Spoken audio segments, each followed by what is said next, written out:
Badger don't care. Honey Badger don't give a shit. It just takes what it wants. Reactor online. Sensors online. Weapons online. All systems nominal. Okay. Might have buried the lead there, but that little extra intro should tell you what we're doing today. Welcome to the Albuquerque Narrative Gamers or Anger Podcast, episode 3 or 170, depending on which series you follow. And this one is going to be getting started with BattleTech Alpha Strike. Not BattleTech Classic, Alpha Strike. There's a difference. Oh, yeah, there is. Yeah, just a little. Oh, boy. But hey, we talked about this kind of last time, Bill teaching me BattleTech. Yeah. And, well, we actually played a game. Yeah. We'll talk about that later. Yep. So we are a week late, obviously. I think we should just commit to a every 3-week schedule. Mm-hmm. That way we're not disappointing everyone. Because it seems like 3 weeks is the magic spot. Yeah. So last weekend was just bad. Mm-hmm. And it could not happen. You know, between my broken body and your schedules and ooh, yeah. So yeah, folks getting sick. It's kind of that time. But it seems to be like my trial docket schedule seems to be on that sort of, if we do the 3-week revolutions, you know, we'll get there. It hits, yeah. But I tell you what, all of us were broken bodies when we were playing games on Friday. Oh my God, yes, we were. I think everyone in the house was like hobbling or limping for some reason. Yeah, it's pretty sad, but you know, it's a fact of life. So you know, we do these things and we think we're really young and we can do them, and no, we can't. So anyway, I have managed to re-break my foot again. So, yay, got that taken care of. So, woohoo! Hopefully that won't happen anymore. But, yeah. And, of course, you come in from just a week of work, and so you're beat down. So, yeah, we were a happy trio. Yeah, I literally drove to your house straight from work. I know. And the day before, I strained my hip helping my folks. So, yeah, it was a sore day, but it was a great evening. Yeah, that's true. I think when you hear about it later on, it'd be fun. We'll have some photographs, too, to share with you all on Discord. Throw them up on the Discord. Show you our game. I do want to send a shout-out to the Rio Rancho Warhammer store. This is their anniversary week. So if you are up in this area and you want freebies, which, you know, nothing's free, but if you want some of the cool toys that come with the store anniversary, go up there and buy stuff. Yeah. The store manager has the whole thing about, you know, what you have to spend to get certain levels. And it's not, you know, it's not, I need $1,000 to get a pin. No, it's not like that.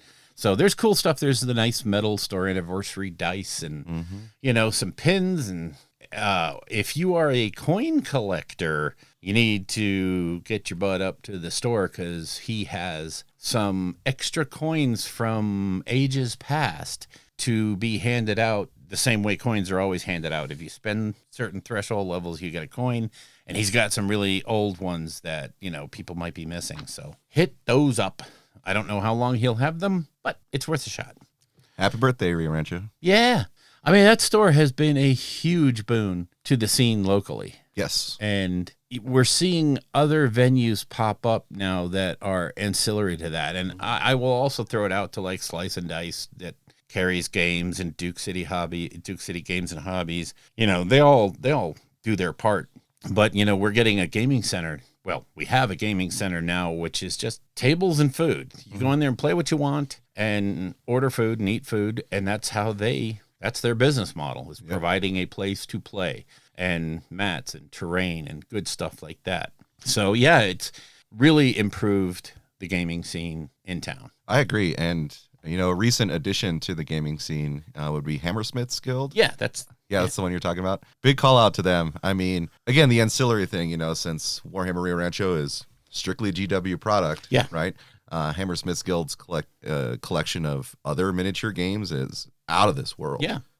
So if you're up in Albuquerque and you want something that's not GW, I'd say hit them up. Hit up Slice and Dice. Yep. So many great places to go and get your hobby on. Yeah. Right? For a town this size, I think we really do have a glut of good game stores, not do. just, hey, this guy carries some stuff. I mean, we have Etten Games and Hobbies, we have Slice and Dice, we have Duke City, Hammersmith, we have a Warhammer store. We're in a good time. Well, it's interesting, you know, like once that opportunity really opens up, because you had the local gaming stores, but once like Warhammer Rio Rancho opened up, it really started to bring people who you wouldn't think were into the hobby. That's how I got into it, right? The store manager got me into it. Yeah. I remember I got the Battle Force for the Disciples of Tzeentch as my very first purchase, and that thing was amazing. Oh my God, that was so broken. It's so amazing. And that was back in the day when your Skyfires were just ravaging. Oh Jesus, the they battlefields. were so bad. I can remember doing shows entirely on how bad Tzeentch was, and then when the Nerf hammer hit, it wasn't just let's adjust this a little bit. No. It was like let's put Tzeentch to the point where they're not playable anymore. Yeah, they opened the trap door on him. That's what they did. Yeah. It was so sad. But that started expanding out, you know, like my first introduction to miniature gaming is GW products. Yeah. And then, you know, as we've been talking over the years on the show, now we're talking about all kinds of different things because like there's so many fun game systems out there. So I mean, yeah, there's always been a huge Infinity community here in town, but there's just so much more going on. It's ridiculous. I love it. It's great. But I think we should probably start on the new stuff, the new things that have come out. And there's a big one for us narrative gamers that dropped, Bill. Oh my God, yes. Full 100% kudos to Games Workshop for putting out Path to Glory Ravaged Coast for AOS. And it is the book that we clamored for all last edition. And here we have it at the beginning phase of this edition, 4th edition. And oh my God, is it good. It's like everything we asked for. It's completely narrative focused. This is a Path to Glory book. Don't pick it up if you're just a tournament guy. Yep. But inside there is a Ravaged Coast section, which they just carve out so that you can play in that area and, you know, not mess things up. But it's everything you would expect. It's got the lore. It's got a full campaign in there. It has some like 12 new scenarios. There's 8 or how many paths in here? New paths that your hero can take. So super expanding on the paths, no longer limited to soldier, mage, cleric. There is 16 new paths in this book. And yes, I will edit out my counting. That's great radio. Yeah, 16 new paths that you can go down. So now you can actually really flesh things out. There is the Emberstone mechanic, which is the toy you get for winning and losing and capturing, and you can spend it. There's all new enhancements. There's a way to spend your Emberstone. There are specific Ravage Coast abilities that you can only use here. And it's literally everything we asked for. And we will probably deep dive that book next episode. Yeah. And probably do a state of AOS at the same time. Yeah. It'll be an AOS show. What? An AOS show? Which is so weird because, oh, wait, yeah. Yeah, I'm looking forward for us deep diving that for all. It's beautiful. One call out I want to say right now though, the map that's in the middle that folds out. If anyone from GW is listening, please release that image in PDF format so folks can actually print it up and use it for purposes of their Path to Glory campaign, because that would be glorious. It's just a little cumbersome in the book physically. Yeah. It's a great little fold out, but it's going to be super hard to use for a campaign. Yeah, give us that PDF. Let us print it out in poster size and just go nuts. Oh, yeah. Or sell it to us in poster size. Sure. I don't care. Yeah, I'm down with that. Redo Firestorm, put that map in there, give me some new vinyl stickies, and let me go. Oh, yeah. Oh, yeah. As a supplement to that'd be good product. That would kick butt. That would, I don't know, the problem is I don't know how well it would sell. Yeah, I mean... But they still put out all the narrative stuff for 40K. Yeah, the Crusade stuff is coming out hot and heavy now. Yeah. I love how, in the 40K world, you're getting that new Pariah. I forgot what it was called. It's the one with the Necron on the cover for Pariah the Crusade. It is Pariah Nexus again? I thought it was. Okay. Well, I guess we're going back to that. Thank God I didn't throw away all my books. Oh, wait a minute. No, they don't apply anymore. Okay. Oh, GW. I love you so much. You just invalidate my bookshelf every 2 years. Right. Oh my God. I mean, but for 10th edition stuff, the campaign books have been really good for narrative. Oh yeah. Hey, but that's that's only one of the many things that have come out. Oh yeah, there's so much new stuff that's come out from Corvus Belli.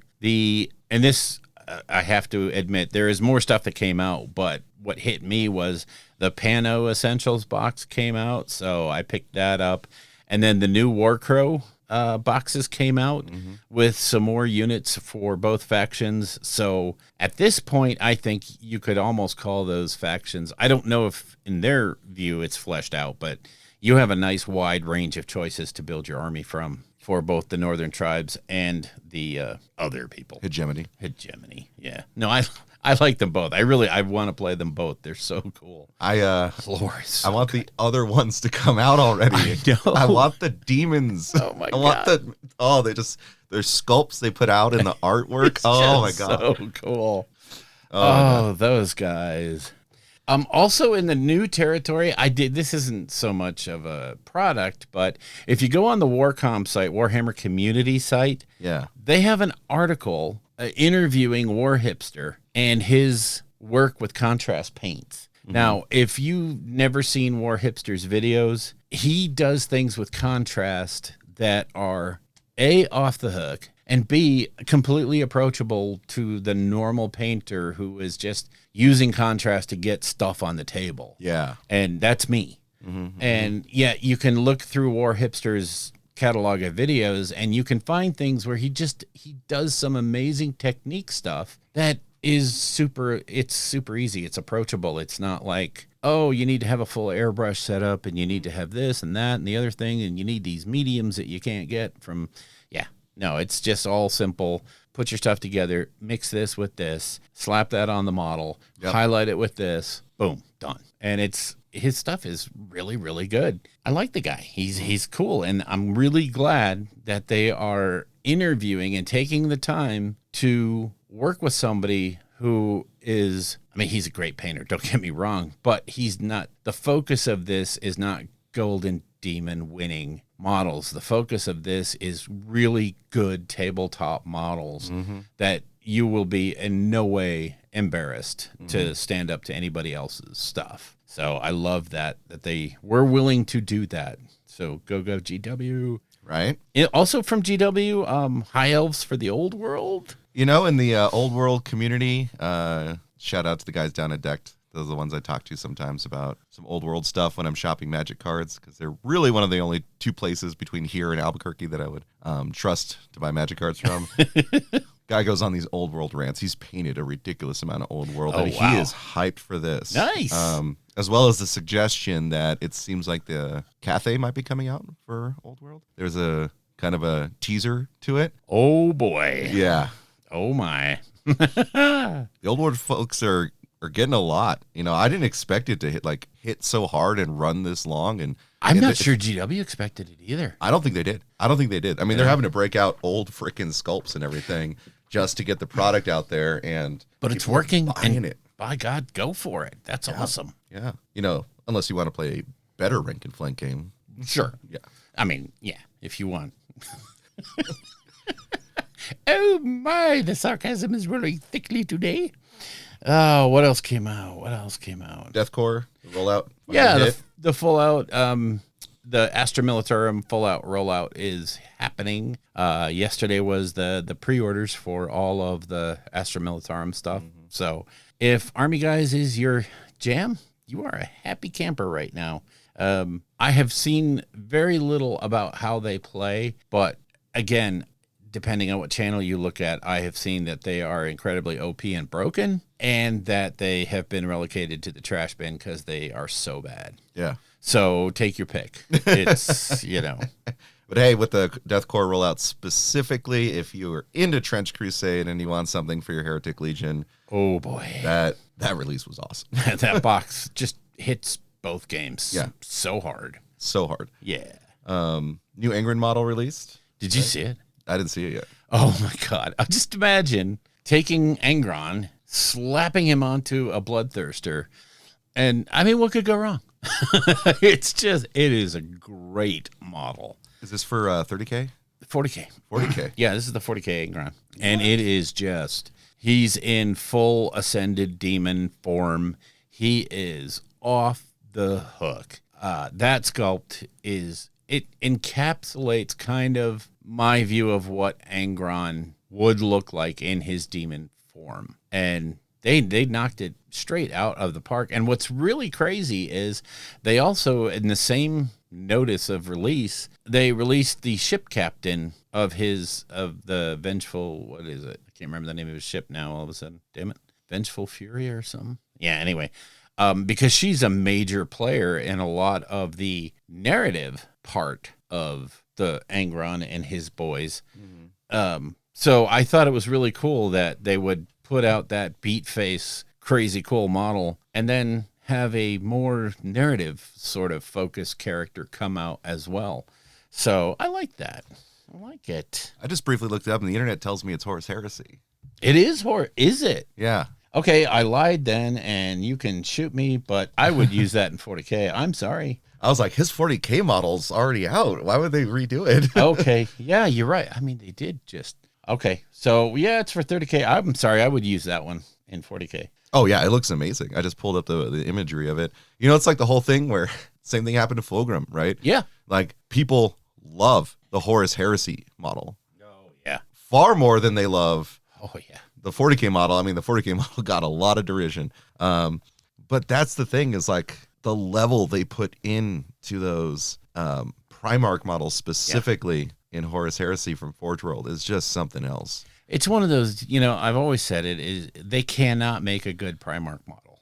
They just can't, because half of the group is going to love it and buy it and remain pretty much silent about it. And a vocal group is going to hate it. Yeah. And, I'm sure it's going to sell like hotcakes. Mm-hmm. And it will be gone and they will be happy. And it's all goes back to personal opinion. That Fulgrim, it was very polarizing. Yeah. You either loved it or it just was not your view of what Fulgrim looked like or should look like.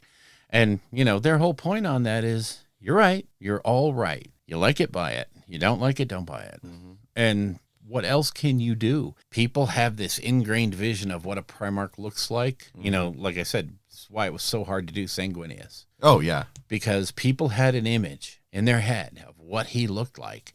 Luckily, it came a lot from the artwork, and the sculpt was pretty much true to that. But to me, that could have been the death knell. If you just didn't do it right, it would have just been like, oh, that's the end of the Primarch series. Oh, well. Yeah, but that's the thing is, all these people who are out online like criticizing it, right, aren't the ones who are going to play Emperor's Children. Like an Emperor's Children player sees that and they're like, hell yeah. Yeah. They saw the original Fulgrim, Demon Primarch. They were like, hell yeah. They see the new one. They're like, hell yeah. Personally, I don't want to have to carry around a piece of art, which is what the Horus Heresy version is. I'd rather have the plastic version because of all the fiddly bits can glue back on quite easy. Exactly. Yes. And it's lighter. So, way lighter. Yeah, but anyway, that new Angron model is something else. I truly like it. I expect to see that very often in high-level painting videos, because there's just so much texture and stuff to work with on that model. And, it might be right on that borderline of too busy, but I don't think so. Well, when you get in the hands of, those top pro painters, they're going to be able to bring out every single aspect of it. Yeah.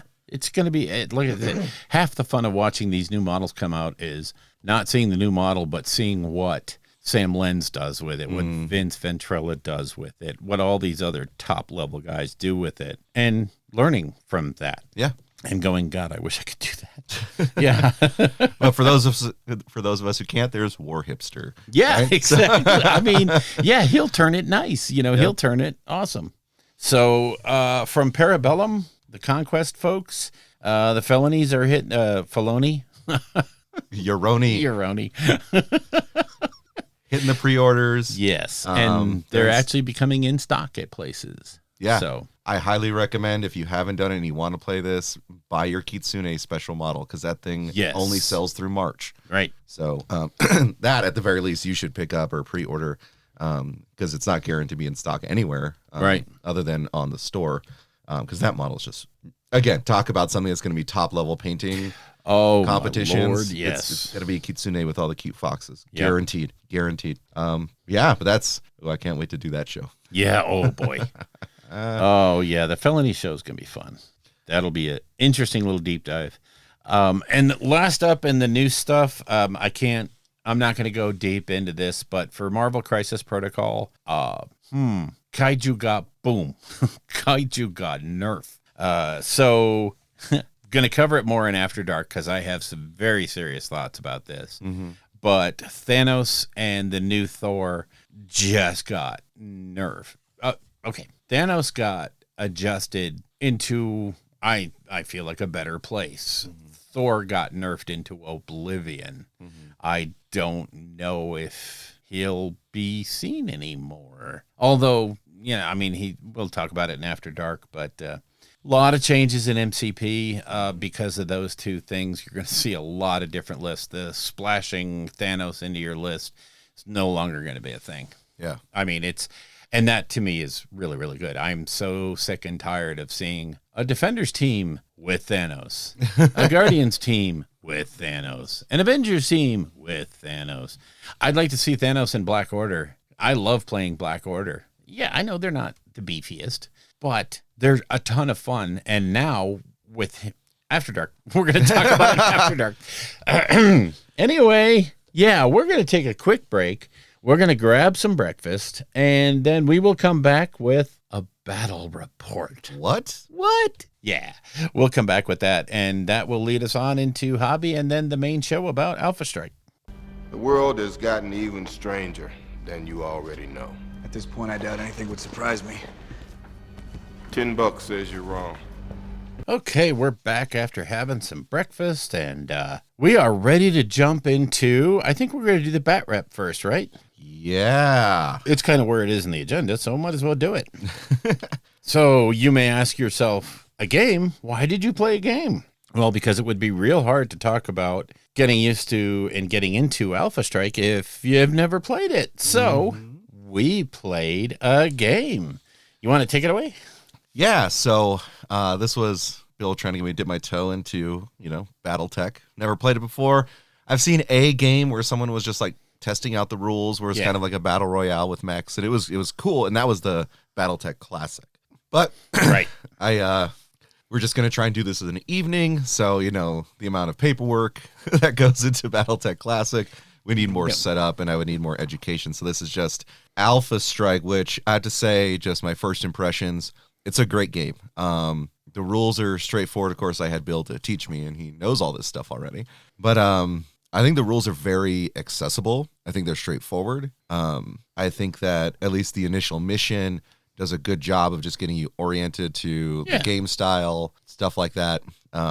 So first impressions is that it's really freaking fun. Getting it, we'll talk more about, getting into it here in a bit, but in terms of the battle report, so Bill set up, our two, it wasn't even a lance, right? It's our for Alpha Strike, it's not called a lance? No, it's still a lance. Oh, okay. I took a regular Intersphere lance, and you had a reinforced Kurita lance, which actually had 6 mechs. Now the forces, this is a standard force that I use to teach the game. And I try to make sure that it has a little bit of everything so you can learn every single rule in the quick start section. And it gives a good foundation for moving up from there. And the idea, built this with a couple of different kinds of people in mind, not so much you, an experienced gamer, but somebody like Pam, my wife, who she needs an edge, and she got it. So if you look at the points, it's almost 100 points to almost 150. So it's that right size for attacker versus defender. Even though we were playing the King of the Hill scenario from the AS350 pack, which is just go to the center and occupy it with big bodies. Yeah. And that's the idea. It's fun. It gets you used to movement. It gets you used to jumping. It gets you used to all the different things that you can do, like charge on turn 1. That was awesome. And then didn't you roll snake eyes on that charge? Yeah, on the actual damage, it was snake eyes. Yeah. God, yeah. Oh, that was so fun. So set up, I've got the 6 mechs, Bill's got the 4. I get priority. So in this game, if you have priority, you activate second, right? Even though you have alternating activation. And, so we each had that's the locust, right? The fast one? Yes. Yeah. So we each had a locust, which has a 20-inch movement. And so Bill decides he's going to run into the center with his locust. And I was like, cool. I intentionally activated this one last so I could charge you if you did this.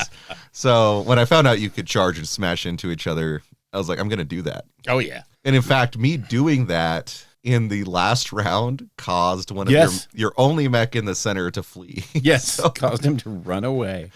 Oh, it was so fun. But yeah, his little guy runs up and mine's like, let's go. I whiffed on the hit. Yeah, okay. It happens. But it does. We're both in the center then, it was fun. So that was the first round. We kind of, moving up forces. I'm playing around with jump back and forth. Yep. I was like, oh, this jump thing's cool. Learning the different rules. And at first, when I looked at the card, I was a little flabbergasted because I'm like, I have no idea what any of this so means. Much information on it. Yeah. But then the second that you actually employ the, whatever it is, like TMM, right? Or, size was relevant to King of the Hill, right? Mm-hmm. But like whenever that happens, it was just like, oh, it clicked, And, Bill printed out the little like cheat sheet for me. Yeah. So we can go through it. And that was pretty handy. There's a lot of mathing in the game, but yeah. And this one being very straightforward. Like Alpha Strike, you don't have, well, this guy has 5 different weapon systems. Yeah. And then this guy only has 3, but this one does blank, right? It's just what range are you at? That's what you roll. Yes. So I think the lowest was 1. I think the max was 4 on your big guy. Yeah. The Marauder? Yeah, Marauder okay. 2C. Yep. Which in the very last round, Bill pulled him into short range when he wanted him to be medium range. Yes. Because that's where he gets the heavy he gets shots. 4 dice at medium, and I pulled him into short range. What an idiot. Okay. Yeah. But so it's back and forth. I think we only went 4 or 5 rounds. 4 rounds. Yeah, it's designed to go 4 rounds. Yeah. So we go 4 rounds. I shove all my bodies in the center, right? Yeah. And this is the thing that Bill tells me about in BattleTech Classic, right? You have other things, like ordnance, right, or bombs or strafing runs, additional things that you could bring in. But I was like, that's not this game. So we're not using the support deck in the intro game. So, but 1 bomb would have been so handy. 1 bomb would have been brutal. But I was like, you know what? I think based off of the weight I have or size I have, I'm just going to shove everything in the center and try and at least shoot you away a little bit. That's why they call it King of the Hill. Yep. And if you don't know how to play that, well, go back to kindergarten. Yeah. So it was just 4 rounds, and it was a lot of just like straightforward moving bodies up, putting bodies in the center, Bill repositioning to try and get, some good shots on stuff. I got to say, for both of us, like neither of us crit on standard armor. No. Like I thought, statistically one of us would have at some point because we rolled a lot of dice. Throwing that number of dice, we probably should have gotten a boxcars in there somewhere, but I noticed I was rolling boxcars on my not crit dice. Yeah. So, oh well, that will happen. But it's, I think it's reasonably balanced against, using the alternate die rolling scheme so that, you're not applying full damage all the time. Because that makes the game kind of boring, I think. Mm-hmm. So, and, Ash uses a D12. I think he's gotten away from doing that. But on the Guerrilla Miniature Gaming channel, he's done some games where he uses a D12 instead of 2D6. And to me, that just tilts the numbers too much. I agree. You go from a 1 in 36 crit chance to a 1 in 12. Mm-hmm. That's a major change. Major change. Yeah. Yeah. But so it was basic. It was back and forth. Yeah. Different weapon systems, trying out the, different mechanics. I never sprinted, though. I think that was the one like movement action I didn't take. I was trying to experience everything that, Bill educated me on. I even, did overheat, right, on a couple of shots just to try it out. Yeah. It was the Hatamoto Chi and the Thunderbolt has overheat. Yeah. So in the last round, I tried Overheat just to see what it was like. It's fun. It's really fun. It's very basic in the initial game. Yeah. Right. I think that at least, as you add things as you go. Oh, yeah. Right. New concept each game. BattleTech, even though in the long run is very strategic, in depth, complicated. Right. From what I'm seeing from my vantage point, which is I've literally played one game of Alpha Strike, I can see the path forward. Oh, yeah. And I think that goes to something, Bill's probably going to rant a lot about is BattleTech's history. Yeah. Right. How old it is, how long it's been around, and how well structured it is. That's going to be a really fun discussion, which we'll get to in the main show. But yeah, this battle rep, I think I didn't lose a mech. You lost one mech, and then it was pretty much just, showdown in the center at the end, right? Yep. So it wasn't a particularly deadly game this round. Yeah, in the next game, we're going to end up facing 2 lances against each other, and we're going to have battlefield support. So, and we'll probably do that randomly, plus we're going to add mech warrior skills and abilities, the special unit abilities, as well as the force abilities. So the amount of tactical options is going to triple, quadruple. And of course it won't be it'll be A, even lances, point wise, and B, the amount of options you're going to have available are going to be way higher. Yeah. And applying that stuff at the right moment is awesome. And yeah, we'll get into it in the main show. But yeah, it was a quick, fun game. It was, the icebreaker, if you will. Just you got to get out there and just get the basic mechanics down, and once you get the die rolling and the TMMs and how movement affects shooting and how that's going to have, in a different scenario, it's going to have a huge impact in how you react to things. Yep. And how you plan your turn. This is one of those games where you literally have to be thinking ahead, because if you get caught in the moment thinking for that turn, you can get yourself into a really bad place really quickly with Alpha Strike, especially the AS-350 missions, which are kind of designed. There's 2 design methodologies that I can see in their missions. One is the straight out brawl. So if you have a group of people that just want to fight, and blow mechs up, there's missions for that. Yeah. And then there's the objective missions where I have to get to this building and scan it with nobody in its control zone, and I have to find the data that's in there and then get it off the board.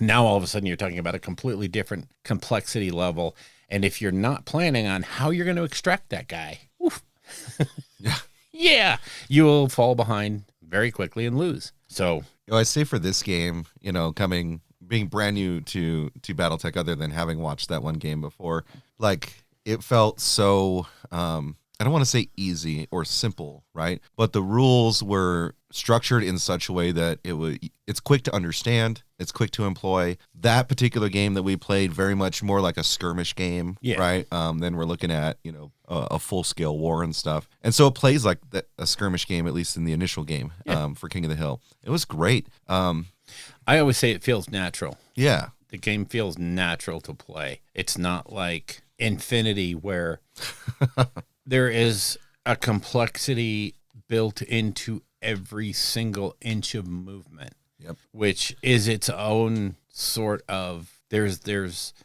such an upside to that style. Yeah. And if that's your jam, boo, yeah, go. But, with this game, it's quite simply look at the board state, figure out where you want to be, and get there. Yeah, so I would say, just for anyone who's interested in trying it out, I think probably spend about an hour going over rules, but also, BSing and stuff. Yeah. Before we actually started the game, we took a break in between to eat some food. So I think if I added up the total time for the game, I think it was slightly under an hour of actual gameplay. Yeah. So once you get a handle on everything, it's really quick to play that first mission. Yep. Right. And I'm certain the future games to play will be much more complex. But in terms of from my perspective as a brand new player, right, I think that the game is very accessible through Alpha Strike, and that I see a clear path forward for layering on additional rules and learning more, so that way eventually I'll be playing full BattleTech Classic with Bill. I don't think it'll take a long time. Yeah.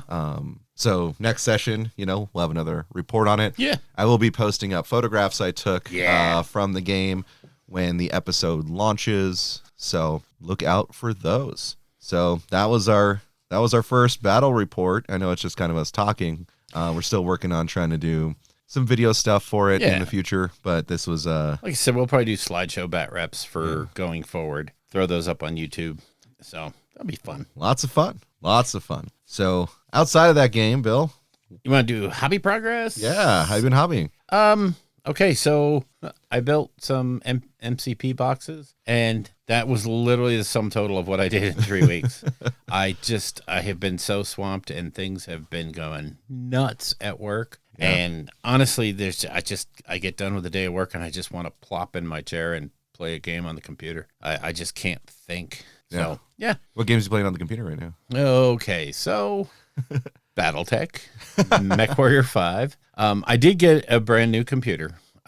My old computer suffered some sort of power thing that really just did a number on it. And, it limped along until the replacement got here, but it was so slow. Like, I couldn't even turn up the graphics. Mm-hmm. I had to turn down graphics on even like Final Fantasy, and yeah, it was terrible. But the new one came in, and it's just, oh my God, it's a screamer. And I've been playing a lot of BattleTech, a lot of MechWarrior, and I haven't had the fan come on the video board yet. Holy crap. It comes on when it turns on because it spins up, and then it shuts down, and that's it. I don't see it come on again, and it's just, the machine is mostly water-cooled except for the graphics card, so that's nice. But yeah, it's just, there's no fan noise. It's the first computer I've ever been able to put up on my desk because it's not loud, and I love that. That's fantastic. Yeah, so I reloaded Anthem just to see if I could pick it back up, and I was like, hey, this game's pretty cool with all of the stuff turned full on. Yeah. That's awesome.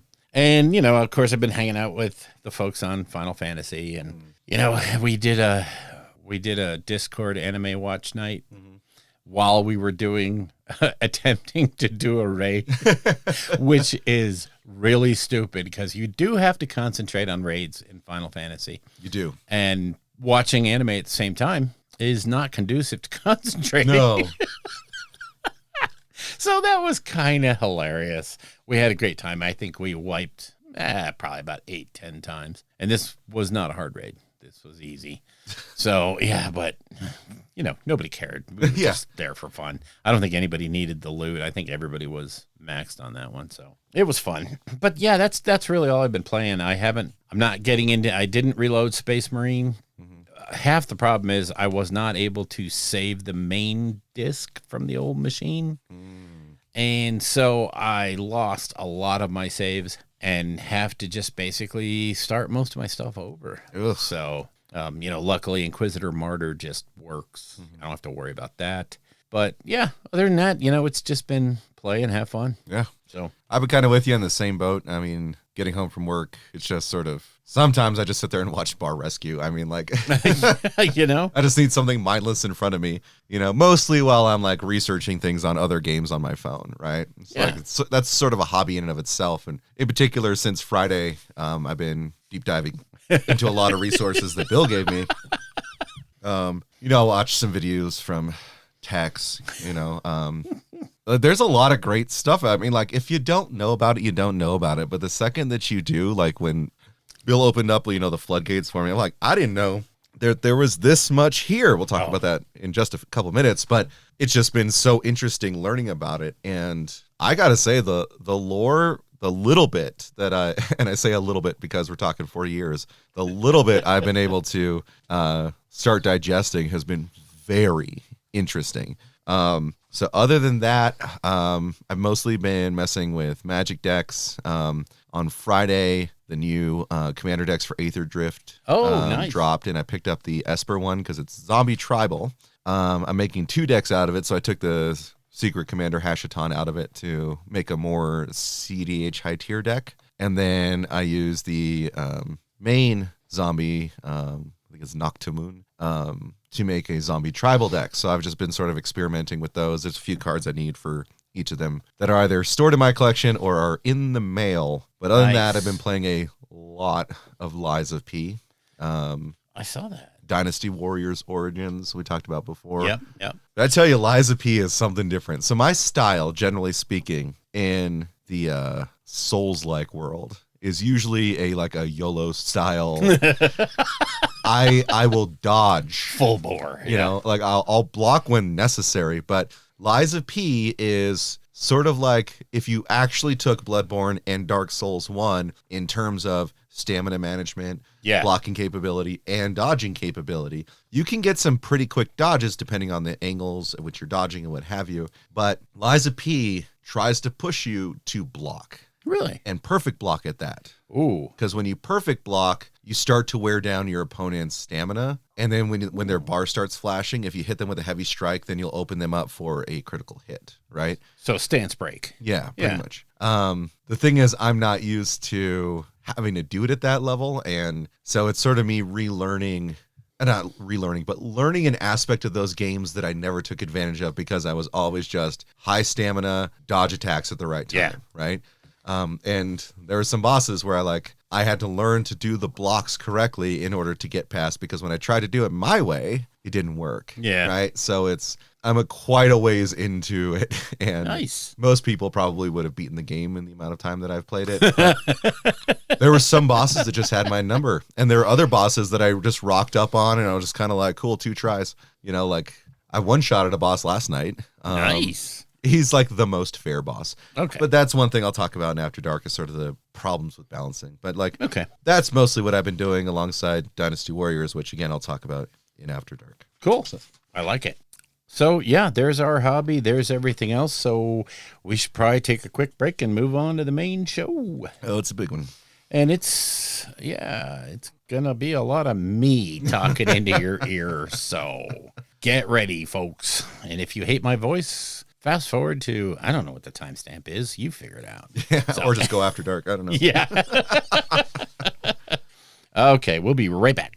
Good speech. Nice and short. Leaves more time for drinking.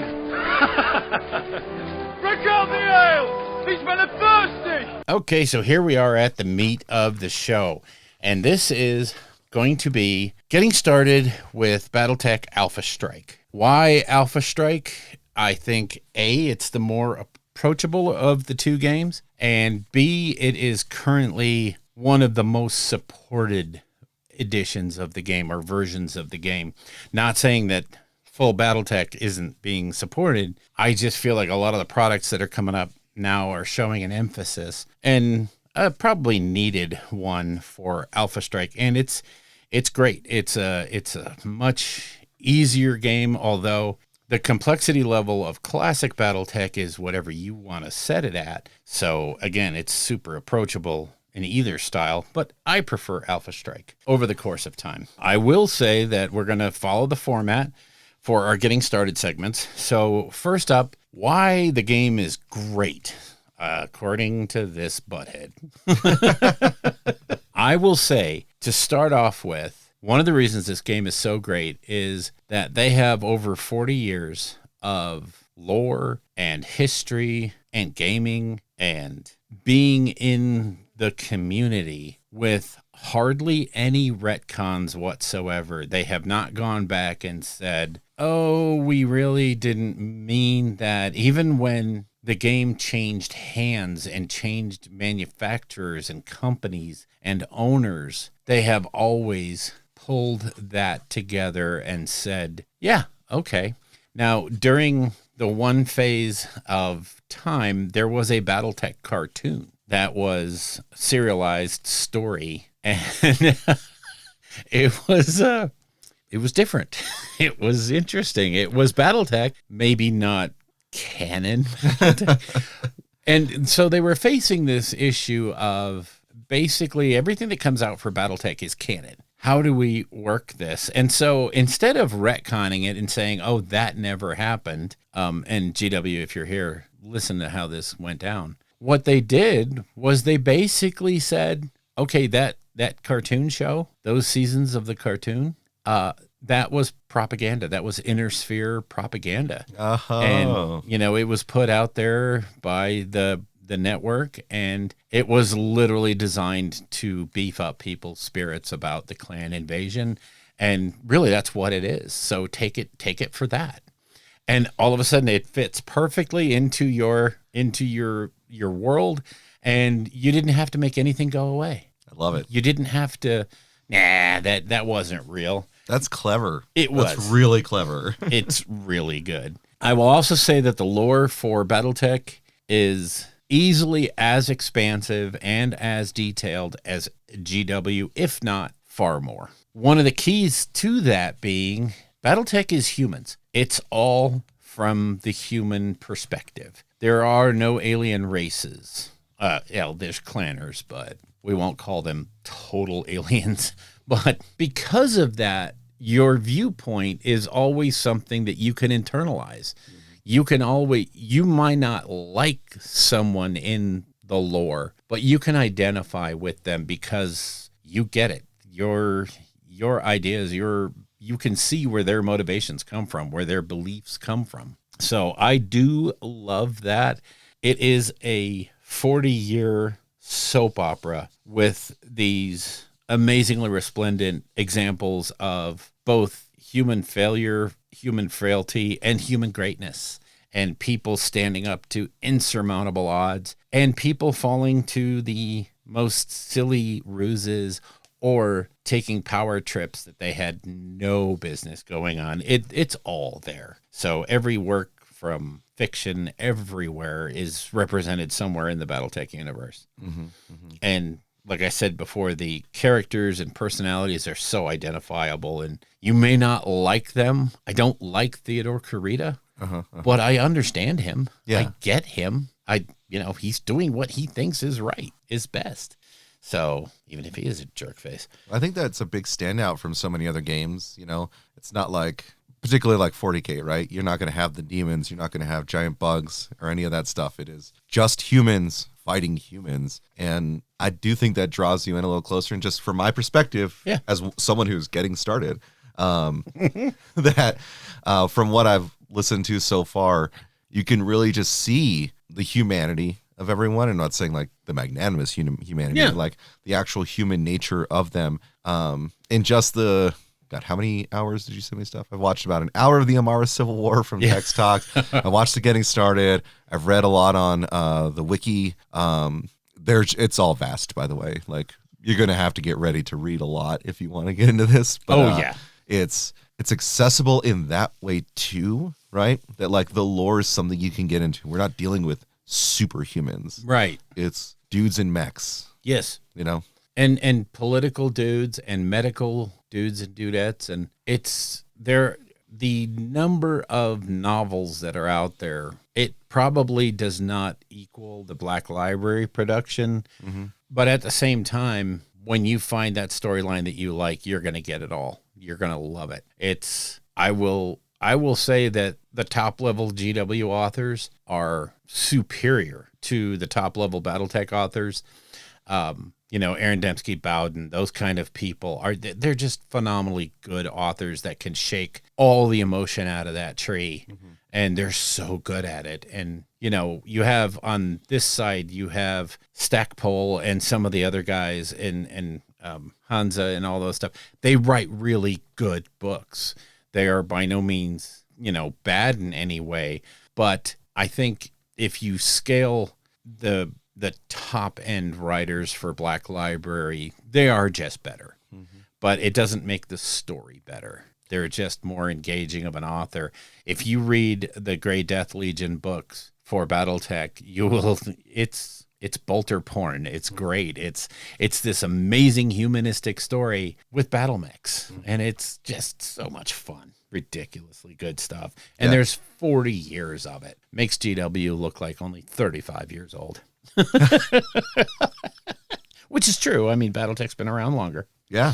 Another reason the game is great is the developers and the devoted ancillary developers, because the way these people The developers now are Catalyst Game Labs, and they are dedicated BattleTech people. They are fans. They are fans of the game, and it shows. Yeah. They are not. They're obviously motivated by the business side of the house, Of course. and making money. They are not so slavishly devoted to stockholders that they'll put out anything just for the hell of it. They instead put out what is best for the system and the game, and they work well with their, and I say ancillary developers because these other folks like Sarna.net, the wiki, the Wolves Den podcast or WolfNet Radio and all that stuff. These guys aren't employees. They're not on the payroll, but they also have a level of direct access to the thought process and where the developers are going, that it makes the entire ecosphere so much more engaging. And you know that when you hear something from some of these major sources, it's the truth. It's happening. It's going to happen. When they say, hey, this new box is coming, it's coming, period. End of story. So the way that the developers have embraced the community, and, you know, you as the individual player can email Catalyst and say, hey, I really think this is somewhere we should go. You'll get a reply. They may say, no, we can't do that. We're not doing that. Or they may say, yeah, it's in the hopper. So That's awesome. Yeah, it's great. I'm going to hit this as crazy because we're going to get into it later, but I'm going to say another great thing about this game is it is one of the very few actually balanced games I have ever played. And the reason for that balance is, as we'll get into later, the fact that every single piece of the game is internally balanced. It has to be because of the limitations that are applied to your big stompy robot. You have a weight limit. You have a limited number of things you can put into that weight limit. And then if you decide to just put all the heaviest, beefiest, biggest guns into that weight limit, you're going to overheat so quickly that you can't play the game anymore. And so the way the structure of the game is balanced is beyond brilliant. And what that means is that a mech that was developed 40 years ago and put in print is still as exactly viable today as it was then. Awesome. And you don't have to make updates to it. It's what it is what it is. And so you have 40 years of mech development and models and variations and all these other things that are applicable throughout the entire range of the game. And when you set a point limit, you'll see that it's very hard to get an unbalanced game or a game that is just unfair. If we say, hey, I'm going to build a 250 point list, and we both do that, we are going to play a good game. It's virtually impossible to be like, oh, I win hands down. Yeah. You know, I just beat you because my list is better. So that whole thing of if you're that much better at list building than the folks around you, in some games that really has a huge impact. In 40K and AOS, if you're a really good list builder, you will win a lot. In BattleTech, if you're a great list builder, okay, great. Yeah. Put your shit on the table and let me show you. Yeah. Let me show you to play. So I'm not saying that. That's not me. I'm talking about somebody that's good. So yeah, there's 40 years worth of stuff and you don't have to go back and fix it. The other big draw to BattleTech is everything that you buy for BattleTech is dual purpose. It is BattleTech Classic, which is the game with one sheet per mech. It's a 8x11 sheet, and there's lots of little things you have to fill out and little areas that you have to look at. And there's a critical hit chart that will boggle some people's minds. There's heat tracking at a level that goes nuts. And if you are into spreadsheets, that's your game. It's lovely. And it really, I'm not trying to make it sound, it's incredibly fun.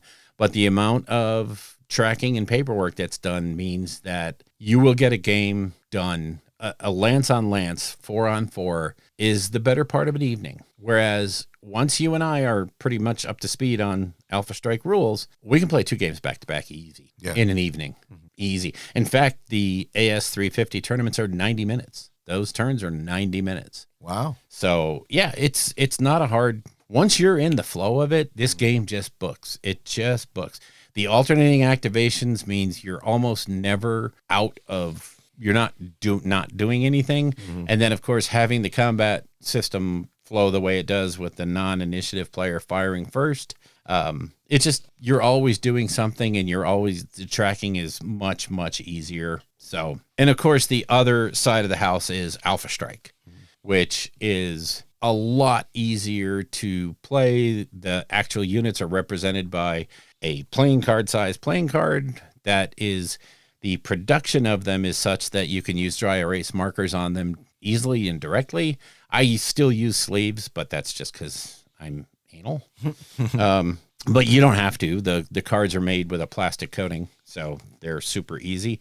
And that's it. You set up your 6, 8, 12, 24 cards in front of you, and you just track as you go. It's super simple, and you can see pretty much at a glance where you're at.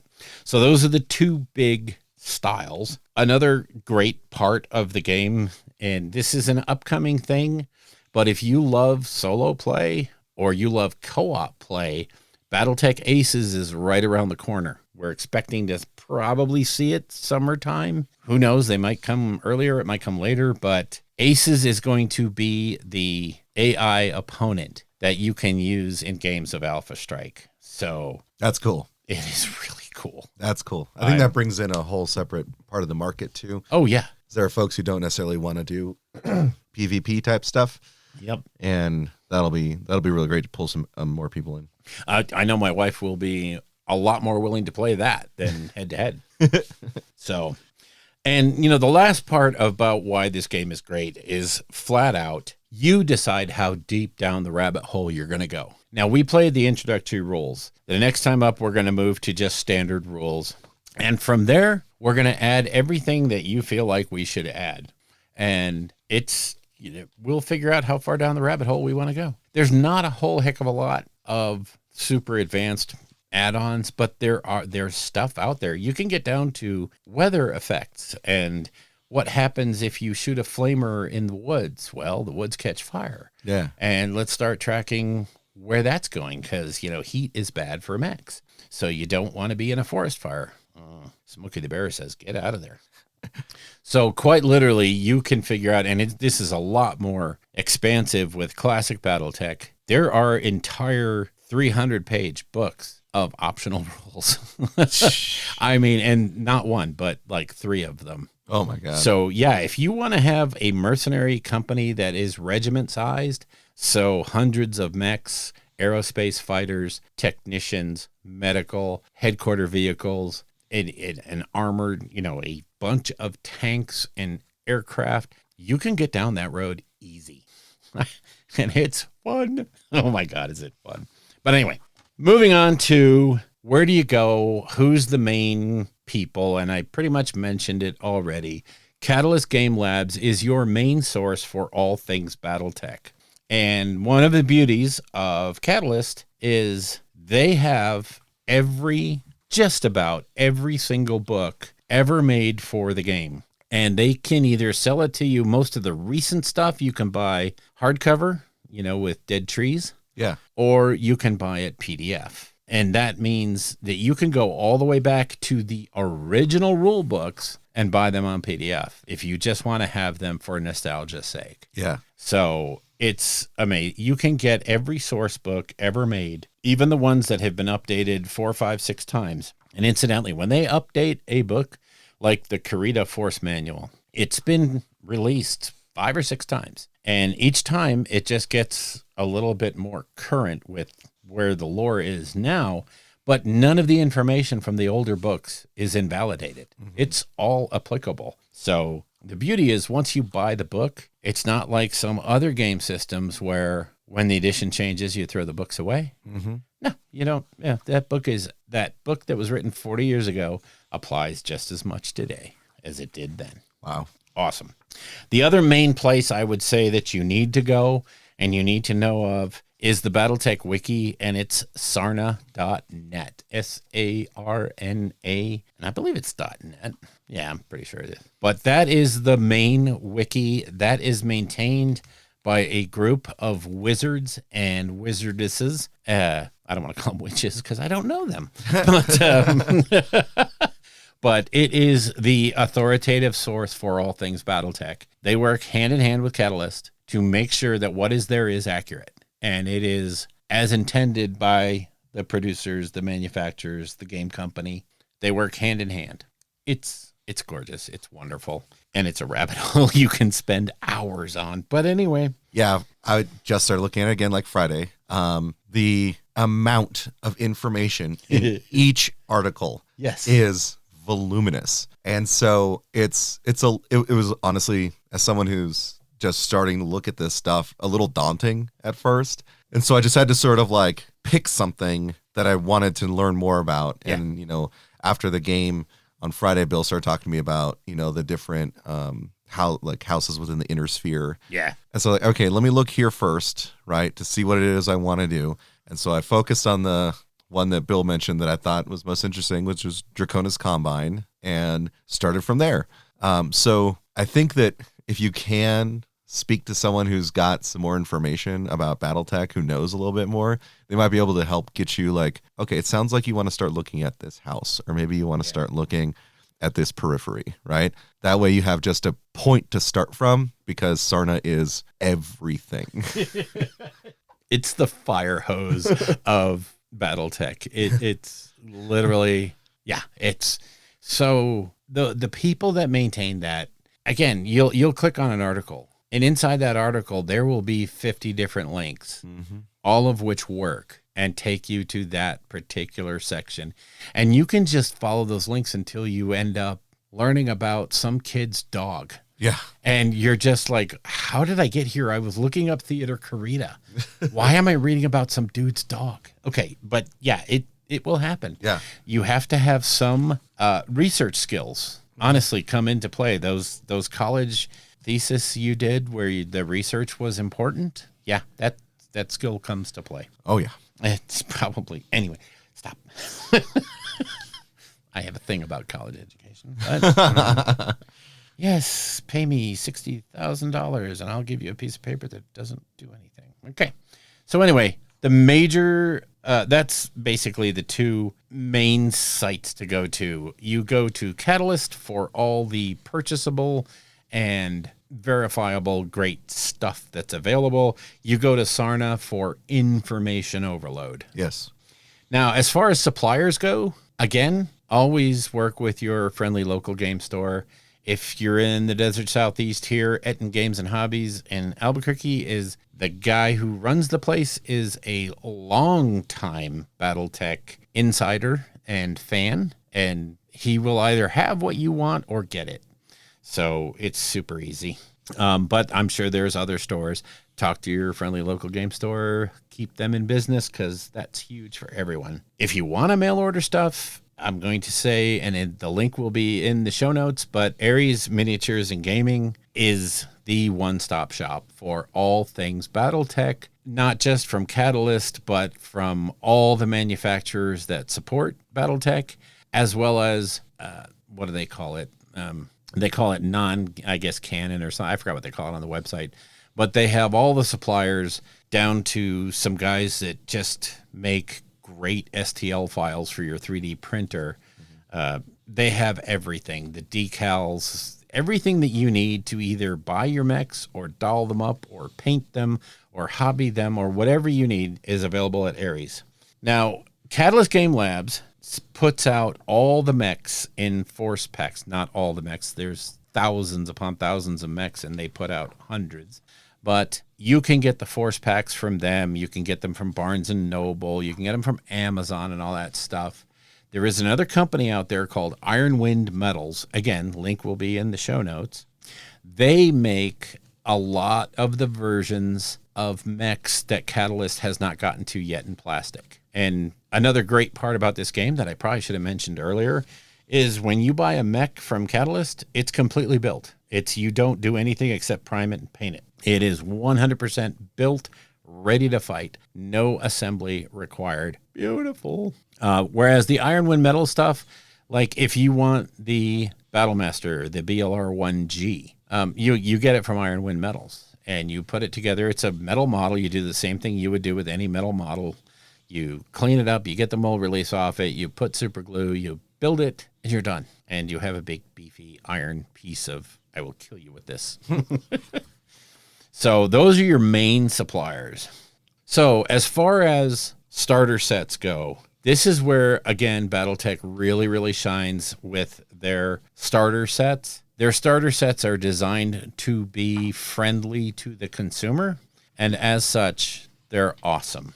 And keep in mind that every one of these starter sets I'm going to mention works exactly the same for BattleTech Classic and Alpha Strike. So just because something might be labeled the Alpha Strike starter set, the mechs are perfectly applicable in regular Classic BattleTech. And in fact, some of these boxes have mechs you can't get anywhere else. So the main starting box for BattleTech, and this is for BattleTech Classic, is called A Game of Armored Combat. BattleTech, A Game of Armored Combat. If you see that on the store shelves, pick it up. It's got a great selection of mechs.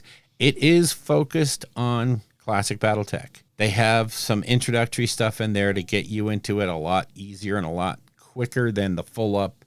Here's the 8.5 by 11 sheet.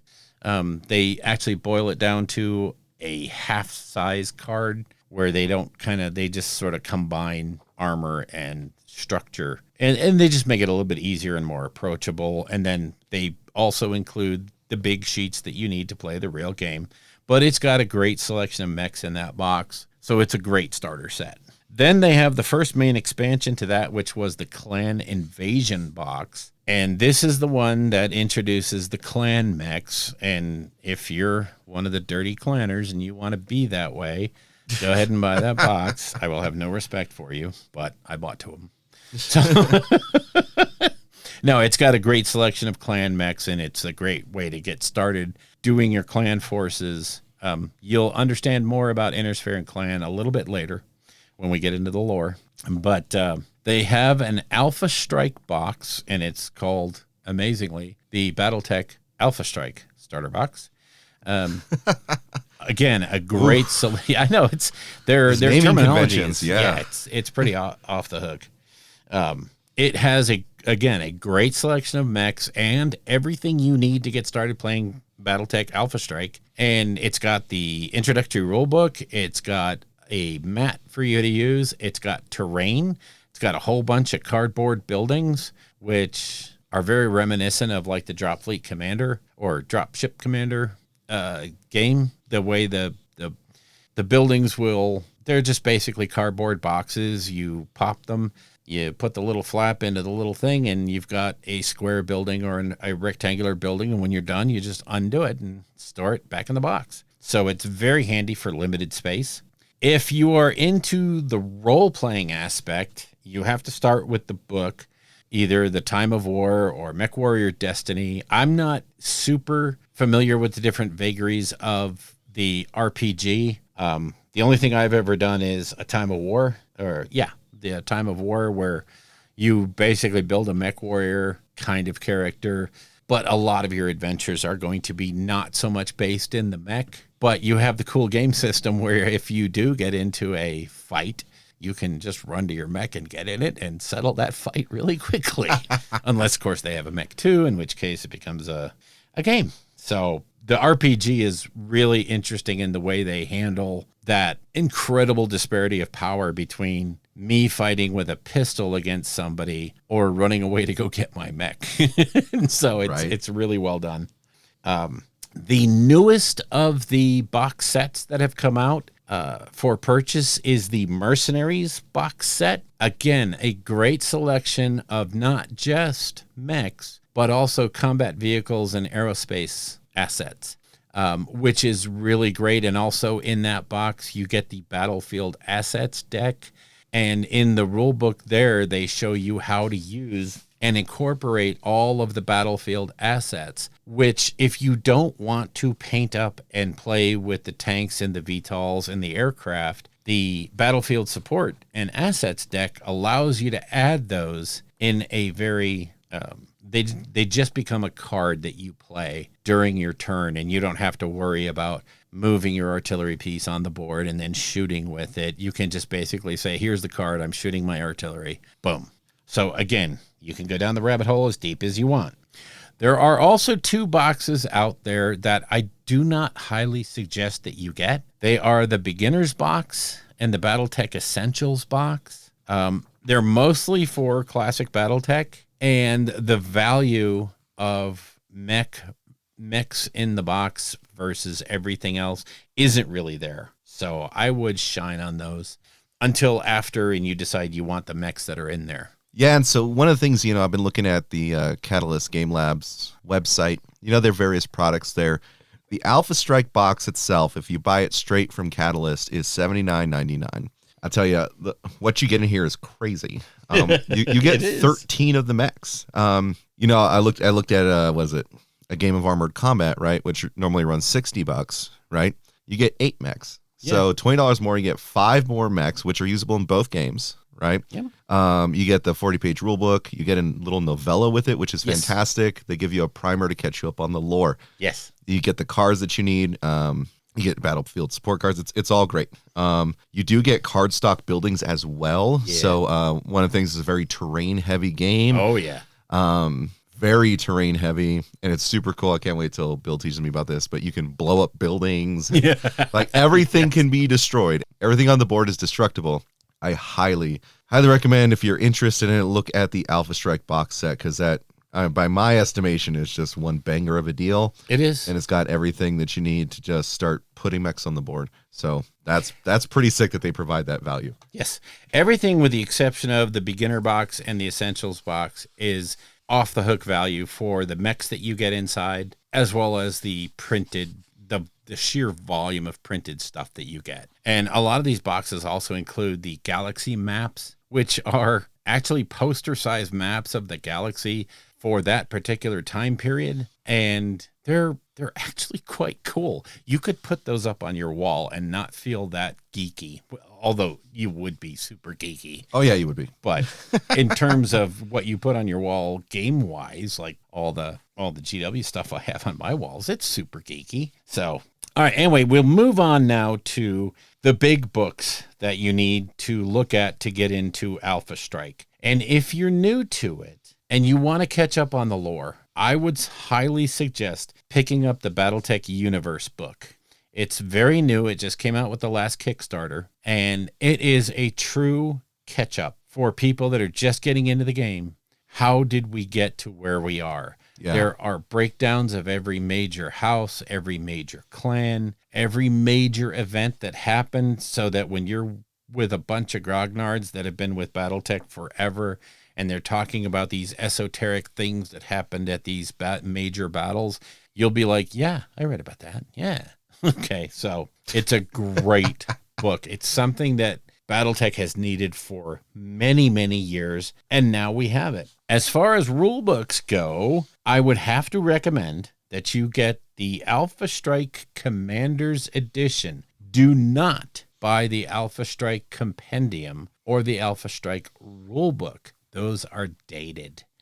The Alpha Strike Commander's Edition is the standard go-to. This is how we're playing Alpha Strike in 2025.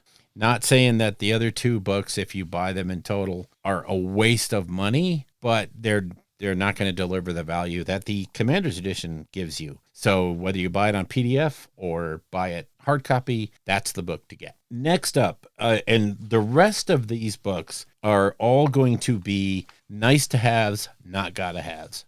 They are great to give you the background and more lore and more information about all this stuff. But again, once you have access to Sarna and you have access to the MUL, the Master Unit List from Catalyst, you have everything you need to play the game.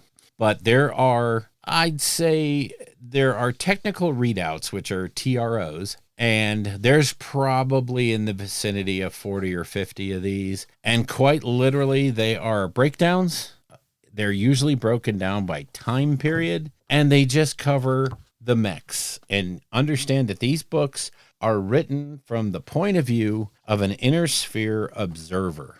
So they kind of cover what people think about the mechs. What you see is when you open the TROs, it will have the mech itself, and then it will have the text of all the equipment that is installed on that, like to include the manufacturer. So For the BEO-12 Beowulf mech, you'll notice that the manufacturer is Odin Manufacturing. Doesn't matter for the game whatsoever. The targeting and tracking system is the Blade 12 with Beagle Active Pro. Doesn't mean anything in the game. Then you'll go over to the facing page or the facing part of the page, and it gives you all the stats you need for in-game. But again, it's written from the perspective of an observer, and they're really a lot of fun. And the ones that have come out recently are super cool and super detailed. The ones that came back way back in the day are hilarious in some respects because, well, I'll get into that a little bit later when we get to the lore, but some of these books really cross some copyright boundaries. Insofar that one of the lawsuits that BattleTech was involved in for a majority of its history covered a great many of the most standard mechs that have ever been in the game system. We'll cover that here in a little bit. But TROs are books that you need if you just want to spend a fun time looking through and learning about the mechs and how they came to be. Definitely not required for the game because all that information is available through the website, but they're fun to have. I will also state, though, that it does also function as an adult coloring book. Yes. Because all the pictures are black and white. And so line drawings, yeah. Yeah, I mean, if that's something that you're into, I mean, like that's also a very soothing thing that folks do. Yes. And so if you're like, this is really fun reading the lore while I just sit here and I color, So just a little throw out there. Try out your color scheme in the book and then hey, that's not a bad idea. Exactly. That's not a bad idea. See? And of course, all that art is available online as well. So if you want to have multiple copies to try different, or you want to give it to your kids and see what they come up with, bingo. Next up are the source books. And these are quite literally, it's in the name. It's the source book. This is where a majority of the lore is handled. Again, you do not need these to play at all. They are just great fun to go through. Like if, Josh, you say you're getting into Karita. Yeah. Well, the Force Manual Karita or the Source Book Karita, great resource to dive into and go, oh. And, these source books, especially the latest Karita Force Manual, it covers what does an average Karita lance look like? What would a reinforced heavy lance look like? What would an assault lance look like? So it answers a lot of those questions of what do I buy? What do I need to buy to get started with this house? And quite realistically, you can go mercenary. You can make up your own mercenary company and you can get anything you want. So there's no limits in this game. You're not forced into any particular faction list like, oh, I play Karita, so I can only play this. No, everything's available. In the several hundred years of BattleTech in-game lore, everybody's got access to everything. So the Force Manuals, right now, the newest two are Davian and Karita. Mercs and clans are on the way, so mercenaries and the clan source book or Force Manual is on the way. Super great resources. Again, not absolutely necessary. And then as you get more and more into the game and you get more into the lore, you'll just find a new rabbit hole to go down in terms of finding. Like if you're a big fan of the BattleTech PC game from Harebrained Schemes, there is a source book that covers House Arano and that entire campaign that you played in the PC game. And now you can translate it to your tabletop game, like lift it out of the game. It's crazy fun. I just throw out there with the source books, the PDF format comes out at $15. Yeah. If you want the book plus the PDF, it comes out at $40. So if you don't mind reading on your tablet or even your smartphone, just sort of like a casual thing that you're doing as you're going, like I almost snap bought a copy of the Alpha Strike set that I found on eBay for a reduced price while Bill and I have been talking. But I was like, hold on, Josh, breathe. You get paid Friday. You can hold off on that. But I'm probably going to pick up this PDF because I am interested in Karita. And Yes. I don't think I'll do a red paint scheme, but I'm interested in them. And again, within the book, you will find different color plates of all the different paint schemes, and not all of them are blood red. So Thank God. yeah, I mean, there's a lot of some of their top units are sort of a creamy white. I mean, and again, you can paint them any way you want and they'll still be Kurita. And remind me, I have Kurita decals. So if you want to, I have a set of Kurita decals. So. Oh, okay. I'll put them on like face tattoos. Well, I mean, it's great to have them on the arm so you can, if somebody's like, oh, what's that from? You're like, look at the arm, you idiot. Jeez, you dumb God. God, you loser, you BattleTech noob. Anyway. Now we're going to move on to apps and digital support, and this is absolutely crazy because so much of this game, obviously over 40 years, because the company is interested in you playing the game, not paying to play the game, they've made everything available to everyone, which means the proliferation of tools out there is ridiculous. So in the digital world, I have to start out with what's called the MUL, the MUL, or the master unit list. So when you think of how many thousands of mechs there are over the 40-year history, it would be almost impossible to sit there and find the mech you want in the particular TRO, go and buy that TRO, and then translate all that information onto a blank mech sheet so that you can play the game. That would be a huge waste of your time.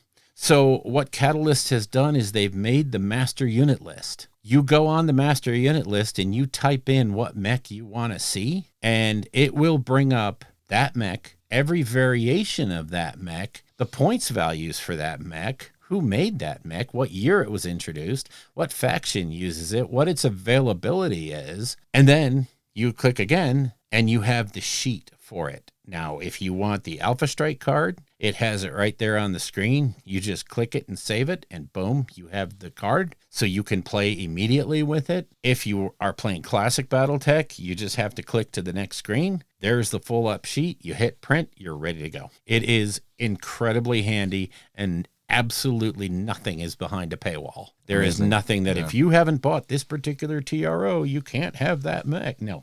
Every single one that is out there is in the master unit list. So it's an amazing resource. And when you are used to dealing with certain other companies, it's amazing to see what they have made just available to the public because it makes sense to get you playing the game. Yeah.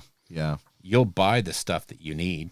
So, of course, I mentioned Sarna already. There is a reasonably new app on the street, and it's called Reactor Ops. Mm-hmm.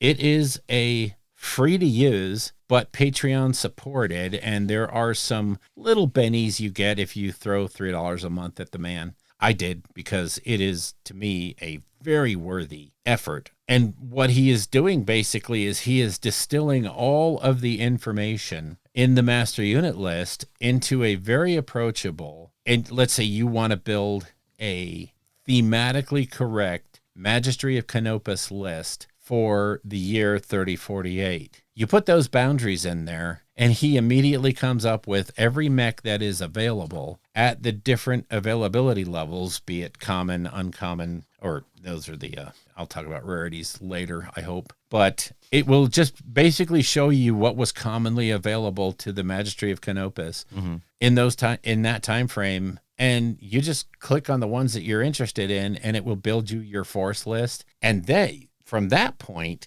you can then go into this data analysis screen where it's going to show you how good are you at different ranges. Are there any big holes in your force that are going to be exploitable by the enemy? In other words, if, let's say I just put together a whole bunch of beefy, strong mechs, and I come to find out that at long range, I am basically the beast. But as soon as they get into short range, I will only be able to do 2 points of damage a turn.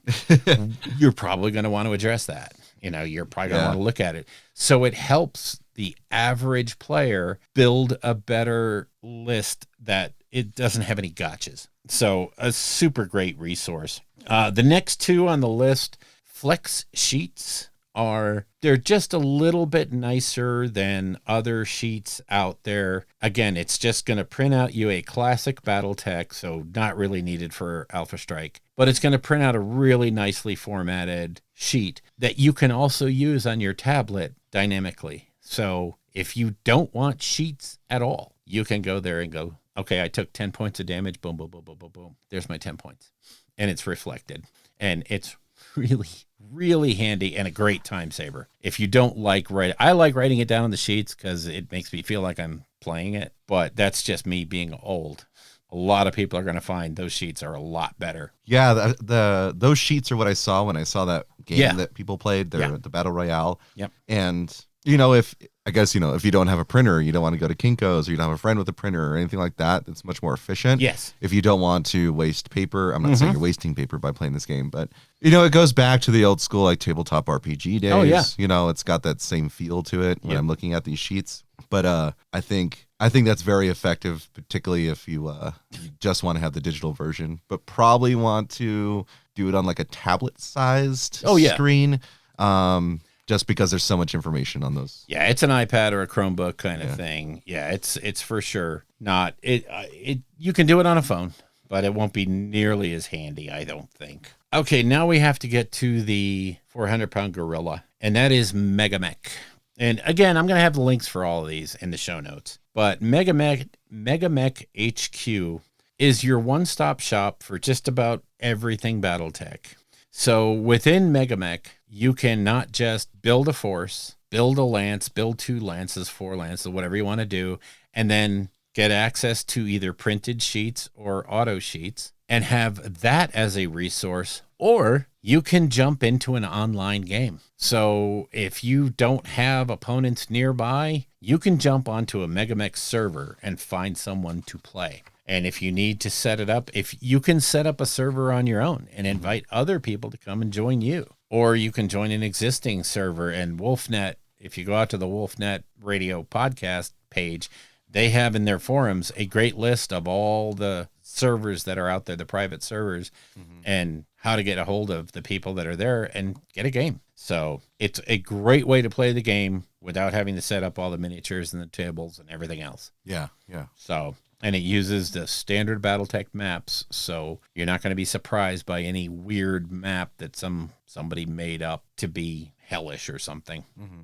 Now, app-wise gaming, there's 3 major games out there that are going right now. MechWarrior Online is still going strong. It's dated, it's old, but it's been updated so much, it's crazy. So if you want to play online against other people, MechWarrior Online is a lot of fun, in addition to Megamech.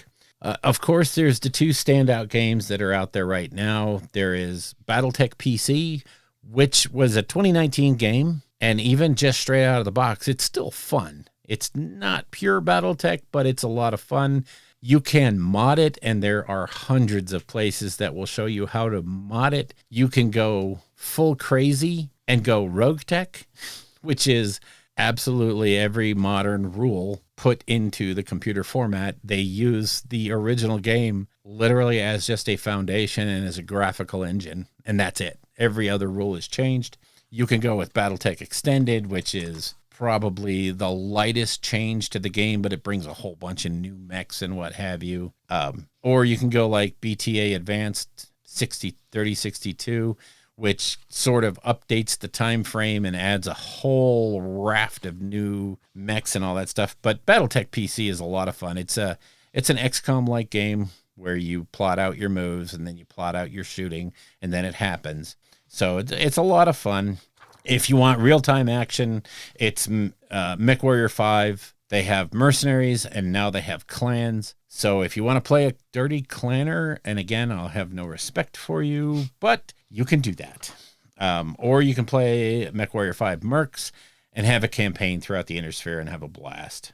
Okay, now we have to get into what is really going to be the long part of this, which is the lore and how it all came to be.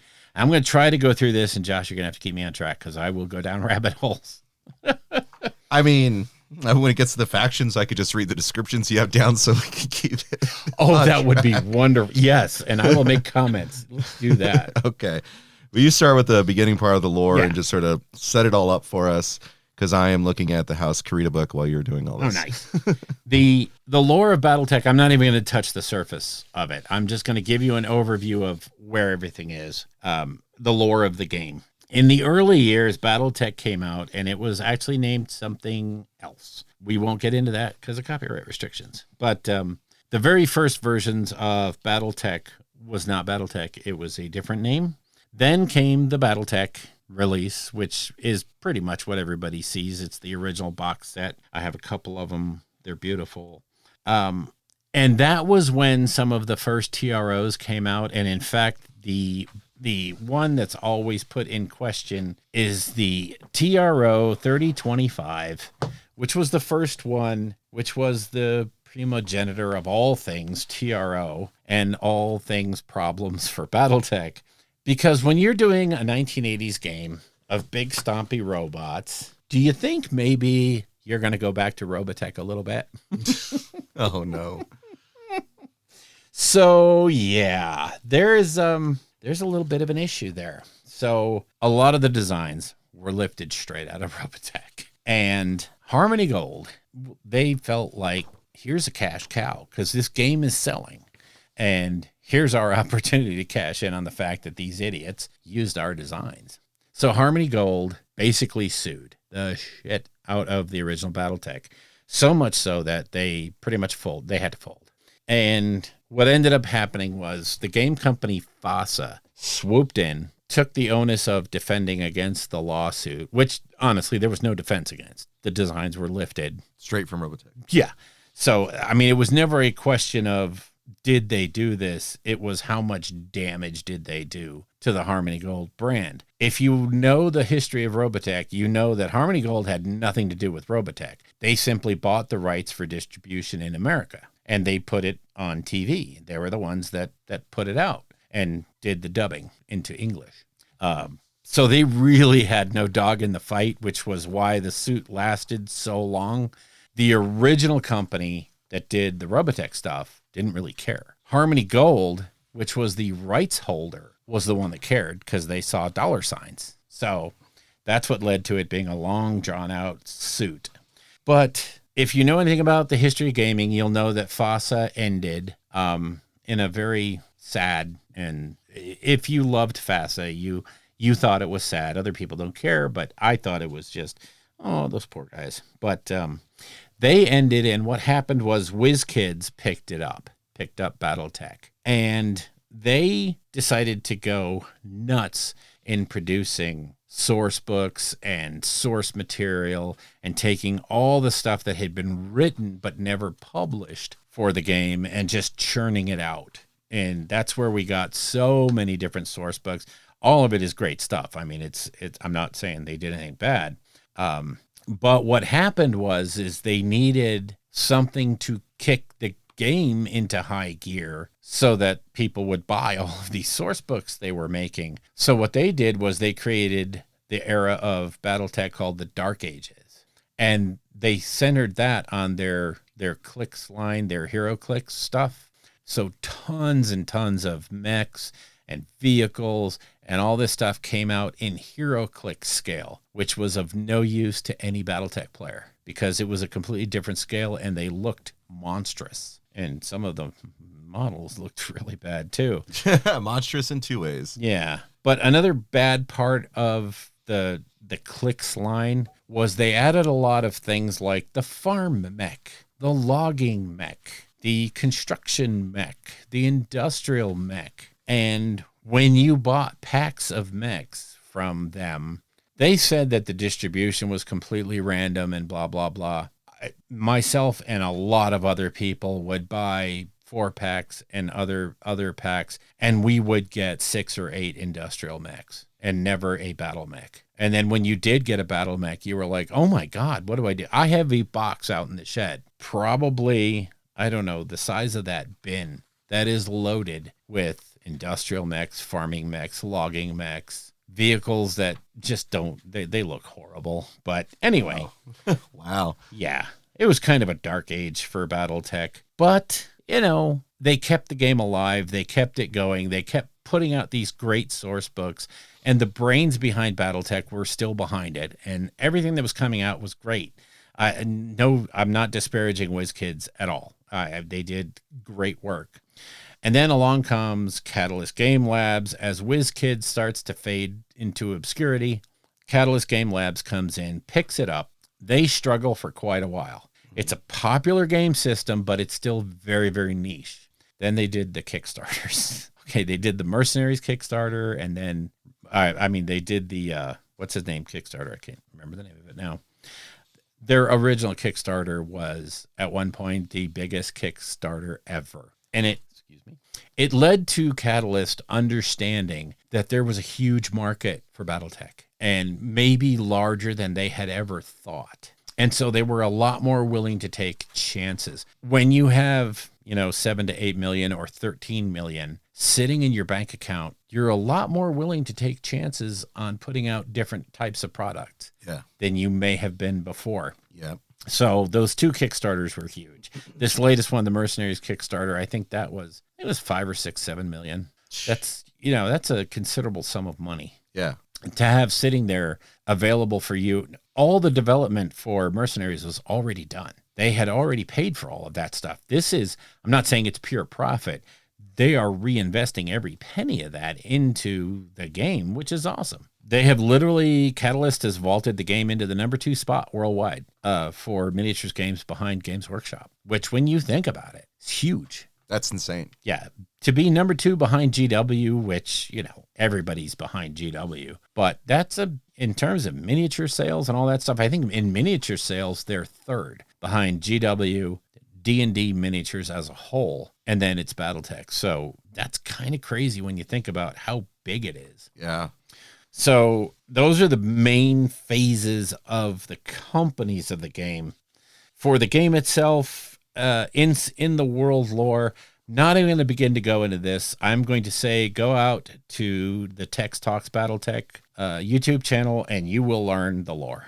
I'm not going to go over it because it makes no sense. Just understand that there are major eras in the game. There's the Star League era. There is the Succession Wars. There's Clan Invasion, Jihad, and the Ilkhan era.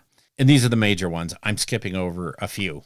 But basically the Star League era is the golden age of humanity, all the way up to the Amara Civil War, where some little fat dude from the periphery just ruined everything for all humans everywhere, and of course gave us a wonderful game setting. So then you have the Succession Wars, which is the great houses going to war against each other up until the clan comes back and starts kicking everybody's butt. Then there's the Jihad, where the phone company decides to go crazy. And now the current place that the lore is in is called the Ilkhan era, where Clan Wolf has finally taken possession of Terra and is trying to restore the Star League. The problem is they're kind of like the dog that caught his tail. They don't know now that they've succeeded, they don't know what to do with it. So it's a great place to be in the lore. A lot of people don't like the Ilkhan era. A, because it's clan focused, and B, because the personalities are so abrasive. Yeah.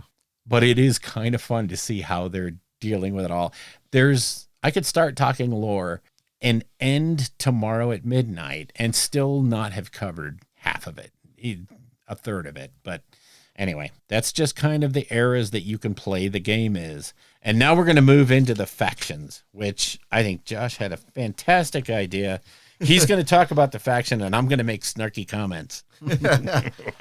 So let's do it this way. Let me get through each of the factions in the sub-factions, so we'll get through Inner Sphere, then you have comments after I read through everything. Sure. Then Periphery, then comments, that kind of stuff. Okay. So that way we could just give everyone all the information at once. Sure. And then they can That get makes the sense. humor later. So with the Inner Sphere, the Great Houses, first off, we're starting with Comstar, which everyone is calling the phone company. They're an interstellar organization charged with maintaining the Hyperpulse generator network, the telecommunications group, as it were. They have a considerable amount of power, I guess, in that regard. Oh, yeah. The Draconis Combine, which is House Karita, which now that I am looking at the book, I'm sold that that's what I'm doing. I don't care what anyone I'm says. so glad. And I'm going to go with a black with gold trim Oh, I love it. color scheme. That's going to be beautiful. It's like one of the first pictures in the book. I saw it. I was like, oh, there it is. Done. Beautiful. Anyway, culturally, the prevailing mores of the Combine are based upon Edo period Japan of pre-spaceflight Terra, with a pervasive class system in which the nobility and modern samurai of the military are dominant. Then you have the Lyran Commonwealth, which is House Steiner. It's a unit of 3 smaller mercantile alliances. The Commonwealth has traditionally been regarded as the wealthiest of the successor states. There's a comment here that Bill puts in that says Merc Heaven. He'll explain that a little bit more in a minute. Yep. But you can purchase ranks in generalships. They have great mechs, but lousy leaders until it's not a lousy leader. Then you have the Federated Sons, which is House Davion. Traditionally been the most powerful and largest of the successor states, while tracing their family line to the French and English nobility of ancient Terra. And ruling as a constitutional monarchs, the Davions have always positioned themselves and the Federated Sons as champions of liberty and personal freedoms in the inner sphere. Then you have the Free Worlds League, which is House Merrick. It's it's the oldest of these realms. And unlike the others, is technically a federation of smaller states ruled by a democratic parliament rather than a single nation under one great house. In practice, the League has always been a de facto military dictatorship under the Captains General of House Merrick, although their authority has been more contested than that of other House Lords. The internal strife and League's strength as a mercantile and industrial power have arisen from the same source, the sheer diversity of the League's member provinces. Then the last of the inner sphere, you have the Capellan Confederation, or House Liao. So you have these fascists here. Smallest and youngest successor states. They're a socialist police state with strong Chinese and Russian influences. The Confederation is ruled by the authoritarian chancellor, who has almost always been a member of House Liao. Citizenship there is earned, and it's never a right. And if you ever need to find Capellan's dagger, look in your bag. And then Bill had to re-emphasize that by saying, never trust a Capellan. Never So, trust a Capellan. Comments on the inner sphere? Okay, so, yeah, like you were saying, Comstar, it's the phone company. They keep the faster-than-light communication grid alive. Now, there's a huge impact to that. If you look at the Traveler role-playing game system, one of the fun parts about Traveler is there is no interstellar communication. So you have this huge galaxy, and you have the ability for a maximum jump of 6 systems. So information travels at the speed of the Pony Express, which is the allegory for it. It's literally as fast as that horse can go is how quickly knowledge moves around in the Traveler universe. Okay. So you have that seriously Old West mentality going on. The president could be assassinated. You wouldn't know about it for 2 years if you're out in the Spinward Marches in Traveler. Whereas in BattleTech, if someone kills Hans Davian, which, it doesn't happen, but if that was to happen, everyone would know it in the next news cycle. And, CNN on steroids, it's going to break into every broadcast. So having instantaneous communication is huge. That's why the phone company is so strong in the original eras of BattleTech, because they control that network. And when you think about it, controlling that network means they have control of everyone's secret information. They read every message. They control the banks. They control every financial transaction made in the universe. They are powerful. They control the spice, so to speak. Exactly. He who controls the spice. So Draconis Combine is House Karita. I have hated them since I first started BattleTech because they're so well done. They are so good. And they are quite literally that idea of the ruling class, the samurai class. They make all the decisions, and they have this absolutely, the hypocrisy of their honor system is so awesome. And it goes back to human frailty. Oh, yeah. What you say is honor, I might not agree with. But if it's your honor code, it's your honor code. It can't be argued with. So I love the dichotomy that they have, where they pretend to be super honorable, but it's honorable in their point of view. So I love Karita, and I love to hate them. House Steiner is awesome. They're the Germanic sort of European, oh my God. The reason they're Merc Heaven is because, in the Steiner military, you purchase rank. You're not awarded, hey, you've been doing good, you're now a captain. No. If you have the money, you can purchase captain. So if you come from a very rich household, you can join the military and 3 weeks later be a general because you paid up the correct amount of money, which means some of their leaders have so much less experience than their people that they lead. It's ridiculous. And it just makes playing against Steiner and reading the lore of battles with Steiner, and it's a crapshoot. Are you going to get the good leader, or are you going to get the loser?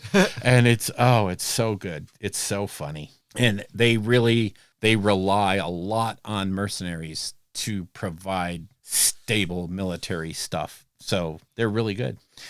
Houndstavian, or the Federated Sons, again, they're always championing the fact that they're the paragons of virtue and the American flag and apple pie, and you're just as broken as everyone else. They just refuse to see it. So, but they do, by and large, they do try to do the morally correct thing. Again, moral in their view. Yeah. So, Free Worlds League House Merrick is another one of my favorites because it's just this group of independent states that all sort of pay homage to the main house because that's what gives them strength. Mm-hmm. But they stand a lot on their own. So it's a really interesting house and an interesting successor state to be a part of. House Lao, I truly hate House Lao and everything it stands for and everything they've ever done. They have never done anything good, with the exception of a lot of the good things they've done. You see what I mean? Is there's nothing ever clear cut in this game.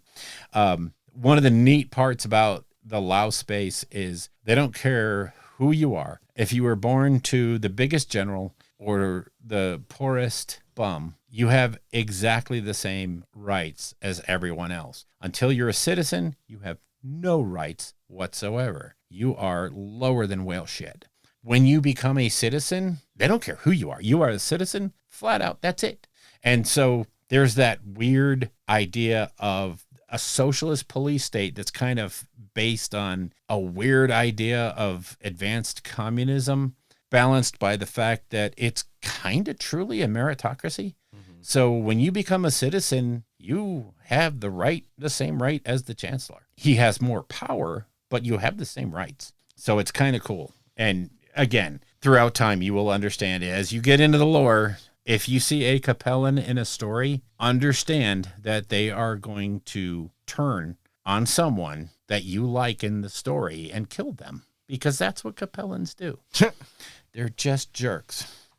Okay, you want to move on to the periphery? Yeah, so the periphery major states. So Bill's listed 3 here. There's like 20 of these. So yeah. I just picked out 3 examples. Yeah, one of them is Bill's favorite. Yes. And he wrote entire paragraphs. Listen to this. This is the Magistracy of Canopus. Think of it as the Magistracy of Cannabis, apparently. The magistracy is a matriarchal society led by a magistrix, an elected position open to any woman but largely controlled by House Centrella due to the family's popularity. Disparaged by some for promoting a hedonistic lifestyle, the magistracy supports an open society and the personal freedom of all citizens and their right to live their lives as they see fit. As such, it is a popular destination for those fleeing persecution or looking to satisfy their discerning tastes. Again, another haven for mercs. There's the Taurian Concordat, which is really just a bunch of angry dudes everywhere. The Taurian part of it probably gives a little suggestion. Yeah. And then you have the Rim Worlds, which have very important historical significance because they started the Amara Civil War, but they were punished and they're just now crawling out of the Dark Ages after being beaten down so much. So give us your thought on periphery. So there are a ton of periphery states, and you can pick and choose the one that kind of, if you're going to follow a government, you don't have to. You can be mercenaries. But the periphery is where they are allowed to be a little bit more creative and have a little bit more fun. Like the Taurian Concordat, a lot of people just absolutely hate them because they've kind of got a chip on their shoulder forever. And one thing to understand about the periphery worlds, they have always looked at the inner sphere with the knowledge that when the inner sphere is strong, it's just a matter of time before they come looking for new real estate, and they will find it in the periphery. So these people are always on the defensive against the inner sphere groups. And the Taurian Concordat is kind of the leader of that charge. They if you are from the inner sphere, they immediately do not trust you just because you are from there. Mm-hmm. If you do anything to demonstrate the fact that you might possibly bring ill feeling toward the Concordat, they will then just hate you forever, and your kids and your dogs and your aunt and uncle. Yeah, they just hate you. So, and the Rim Worlds, what can you say about the Rim Worlds? Stefan Amaris was from the Rim Worlds, therefore they should all be nuked into glass and just use the planets as, raw resources. No, I'm kidding. The Rim Worlds Republic went from amazing heights of strength to where they were by themselves. The Rim Worlds were as big a power as any of the successor states, to where after the Amara Civil War, they were just basically pelted down into people just banging rocks together to survive. The Magistry of Canopus, that's the faction that I play. It's quite literally, I know Canopus is a star system. I also know it has a lot of similarity with the word cannabis. So they went with that. They went full bore with that. This is the place where anything that you want in the universe, the BattleTech universe, is available. And they make no bones about the fact that brothels are absolutely 100% open. There's no laws against it. There's no moral decisions being made by anyone. So a lot of inventors go here. A lot of artists go here. A lot of people that want to create without some sort of government bullcrap looking over their shoulders. So there are a lot of very interesting scientific discoveries made in the Magistry. So I really do like them just from the freedom aspect, but also the fact that they can sometimes make the most amazing discoveries, some of which are absolutely useless, like the little side note story about the rubber ball that can't stop, to really important mech discoveries. All right. Yep. So that's a little peek into the periphery. As Bill said, there's like 20 different states there. Like when you're looking at when you're looking at Sarna and just trying to look at the states, it's kind of like mind-boggling how much there is. But very well realized, I would say. Yeah. They each have an identity, which is great, and a lot of written word and lore that gives you a framework to work within. So then we have the clans. There are more clans, but only 4 of them came to invade. So you have the Jade Falcon, which I guess Elizabeth Hazen was their leader. Yes. Of Highlanders fame. According to Bill, she rose to prominence and then was wiped like butt paper. Well, Jade Falcon rose to prominence. Okay. And then was wiped like... Anyway, move on. Yeah. So there's Ghost Bear. It's more family oriented. They're the Norsemen, so naturally Bill thinks they're the coolest. Not that he doesn't want to get his conquest miniatures and throw them on the table for BattleTech, but he'll have them in his heart. Yes. Then you have Wolf, the hated clan. They have particularly the Wolf's Dragoons, which are spies, and apparently Bill's Natasha. In Ilkin, looks like Alaric, son of Catherine and Victor, is the leader of the Wolf clan. Yep. Okay. And then Diamond Shark.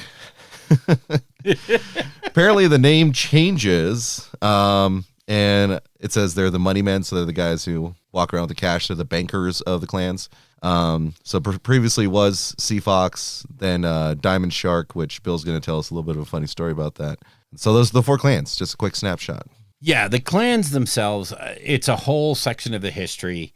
After the Amara Civil War, Alexander Kerensky took the entire Star League Defense Force, jumped past the deep periphery into basically uncharted space and just set up again because they could not stand to watch the great houses just take what was the Star League and destroy it by infighting, which they did. They had 4 succession wars, which led to nothing changed other than a lot of planets were bombed into oblivion and a lot of people died.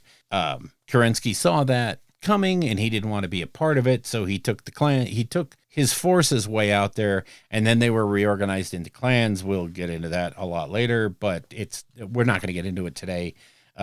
It's a horrifying story, and watch Tex talks BattleTech. He does a 2-part series on the clans and goes over exactly why I hate Nicholas Kerensky so much.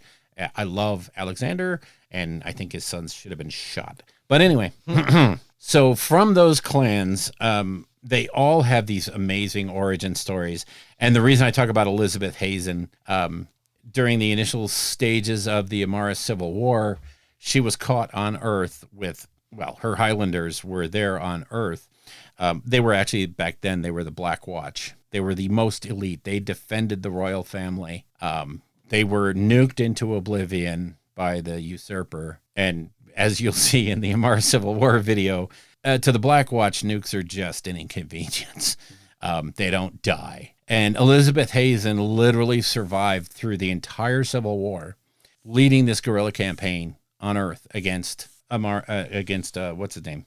Amaris, and survived. And when they actually got to Earth to reconquer it, and the Starleague Defense Force found Elizabeth Hazen and some of the members of the Black Watch still there, still fighting after being nuked and bombed and attempted assassinations, and they're still there fighting against on a planet that's completely ruled by the usurper. It was just an amazing shot in the arm morale for the SLDF.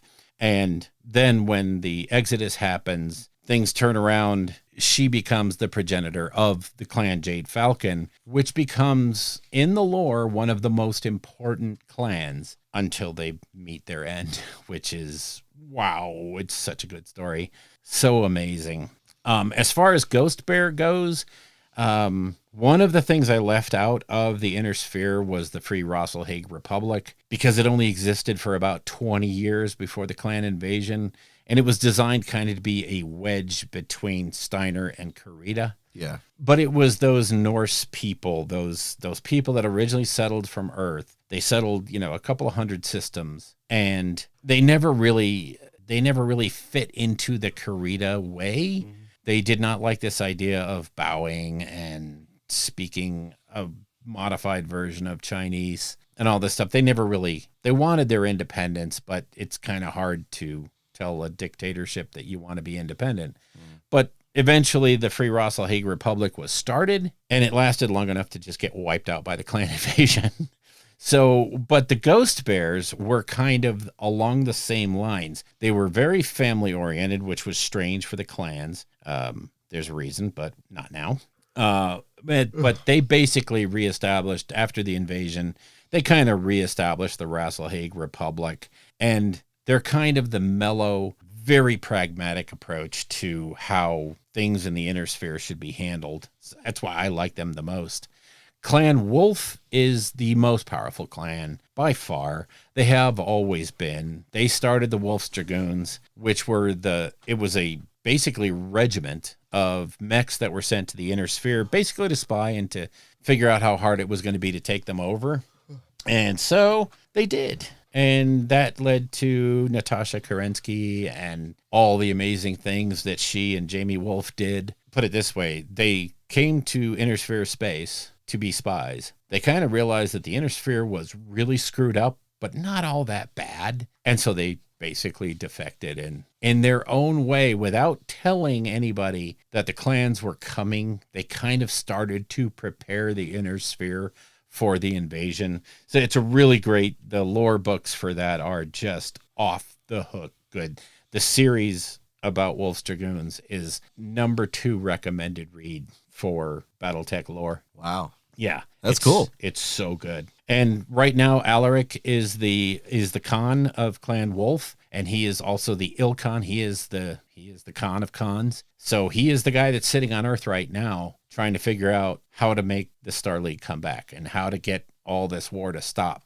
so that we can start being prosperous again. Good luck. No small feat. Yeah. And the only reason I put Diamond Shark on here was they were Clan Sea Fox, because in the oceans of their world, there was this predator called the Sea Fox. And it was just anything it came across, it would just tear the living shit out of it. So if you fell in the water, you were dead. Sea Fox got you. So they became Clan Sea Fox. Then somebody, in a long convoluted story, somebody introduced a diamond shark to the world, which became the alpha predator and basically wiped out the population of sea foxes, because to a diamond shark, sea foxes are tasty. And so they were like, at one point they were changing cons because the old con died. The new con took over. They go out to sea because he's got to fight a sea fox, or he's got to identify with a sea fox to be anointed the con, and they can't find any sea foxes. Then they see one off in the distance and they steam out to it, and it just gets eaten by a diamond shark. And so they freak the fuck out. They have to go back and have a big meeting about, well, what do we do? There's no more sea foxes in the water. Well, we'll just change our name to Diamond Shark because they're cooler.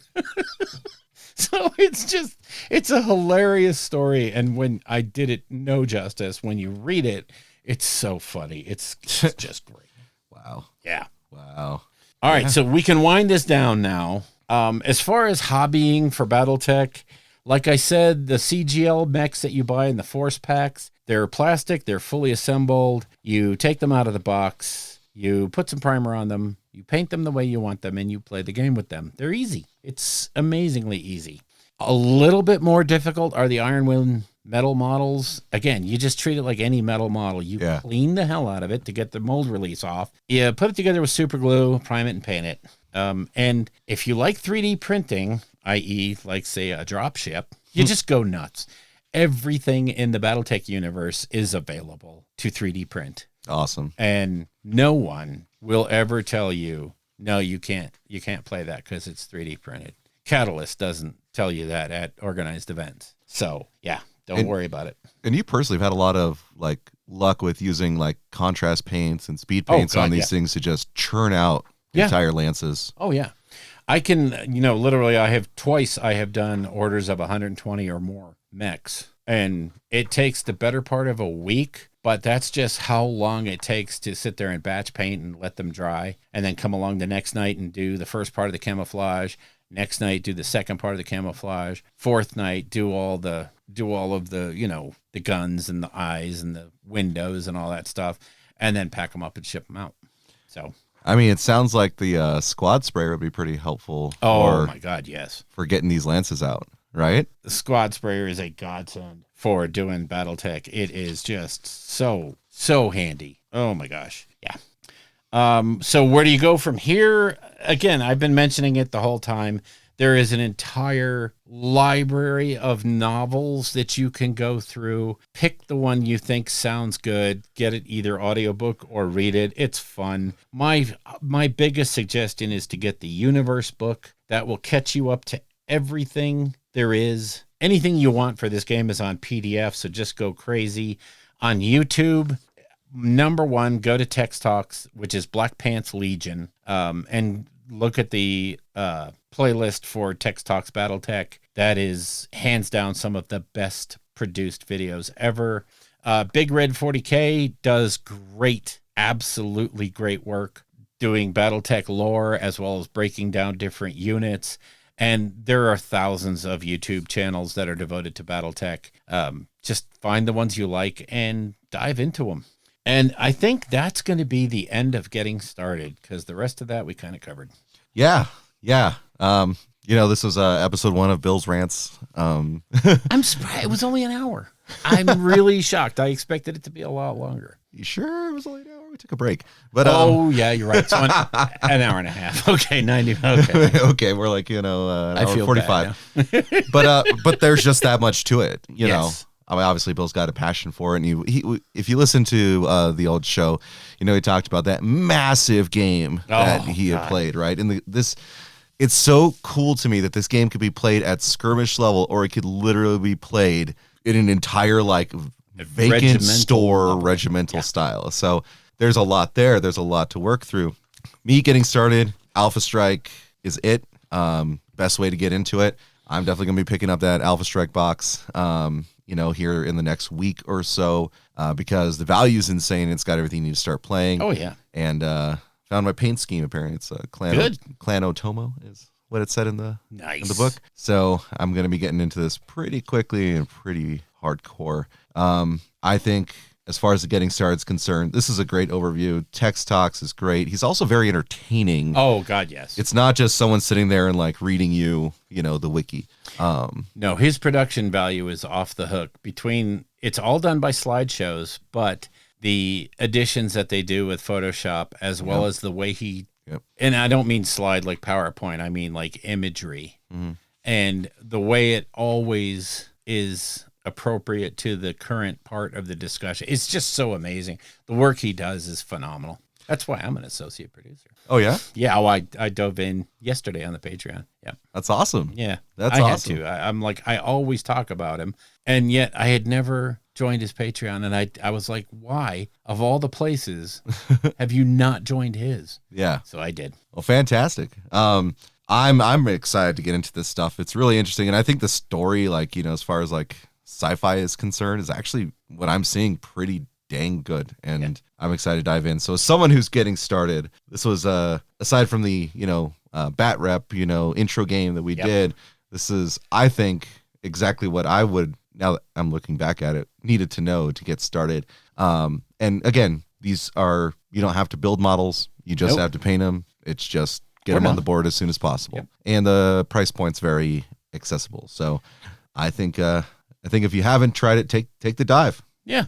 And as we talked about factions and houses and all that stuff, please understand that none of that is a rule. None of that is if you play House Karita, you have to run these men. No, you can run anything you want. No one will ever tell you your list is wrong unless you violated the year restrictions or what have you. But you'll find out about that as you play. You know, somebody might say that this game is set in the late Succession era. Okay, that means you can't take clan equipment and you can't take stuff beyond that introduction date. But again, you go to the MUL, the master unit list, you tell it what date, and it will filter out anything that you can't bring. So, yeah, it's super easy. Love it. Love it. So hope you all try it like I tried it. But I think that does it for Alpha Strike getting started. We'll see you after dark. The Albuquerque Narrative Gamers Podcast, or Anger Podcast, is protected under the Creative Commons license. You can find information for this at creativecommons.org. Information and links about the show's topics will be in the show notes, as will any other copyright information that needs to be presented.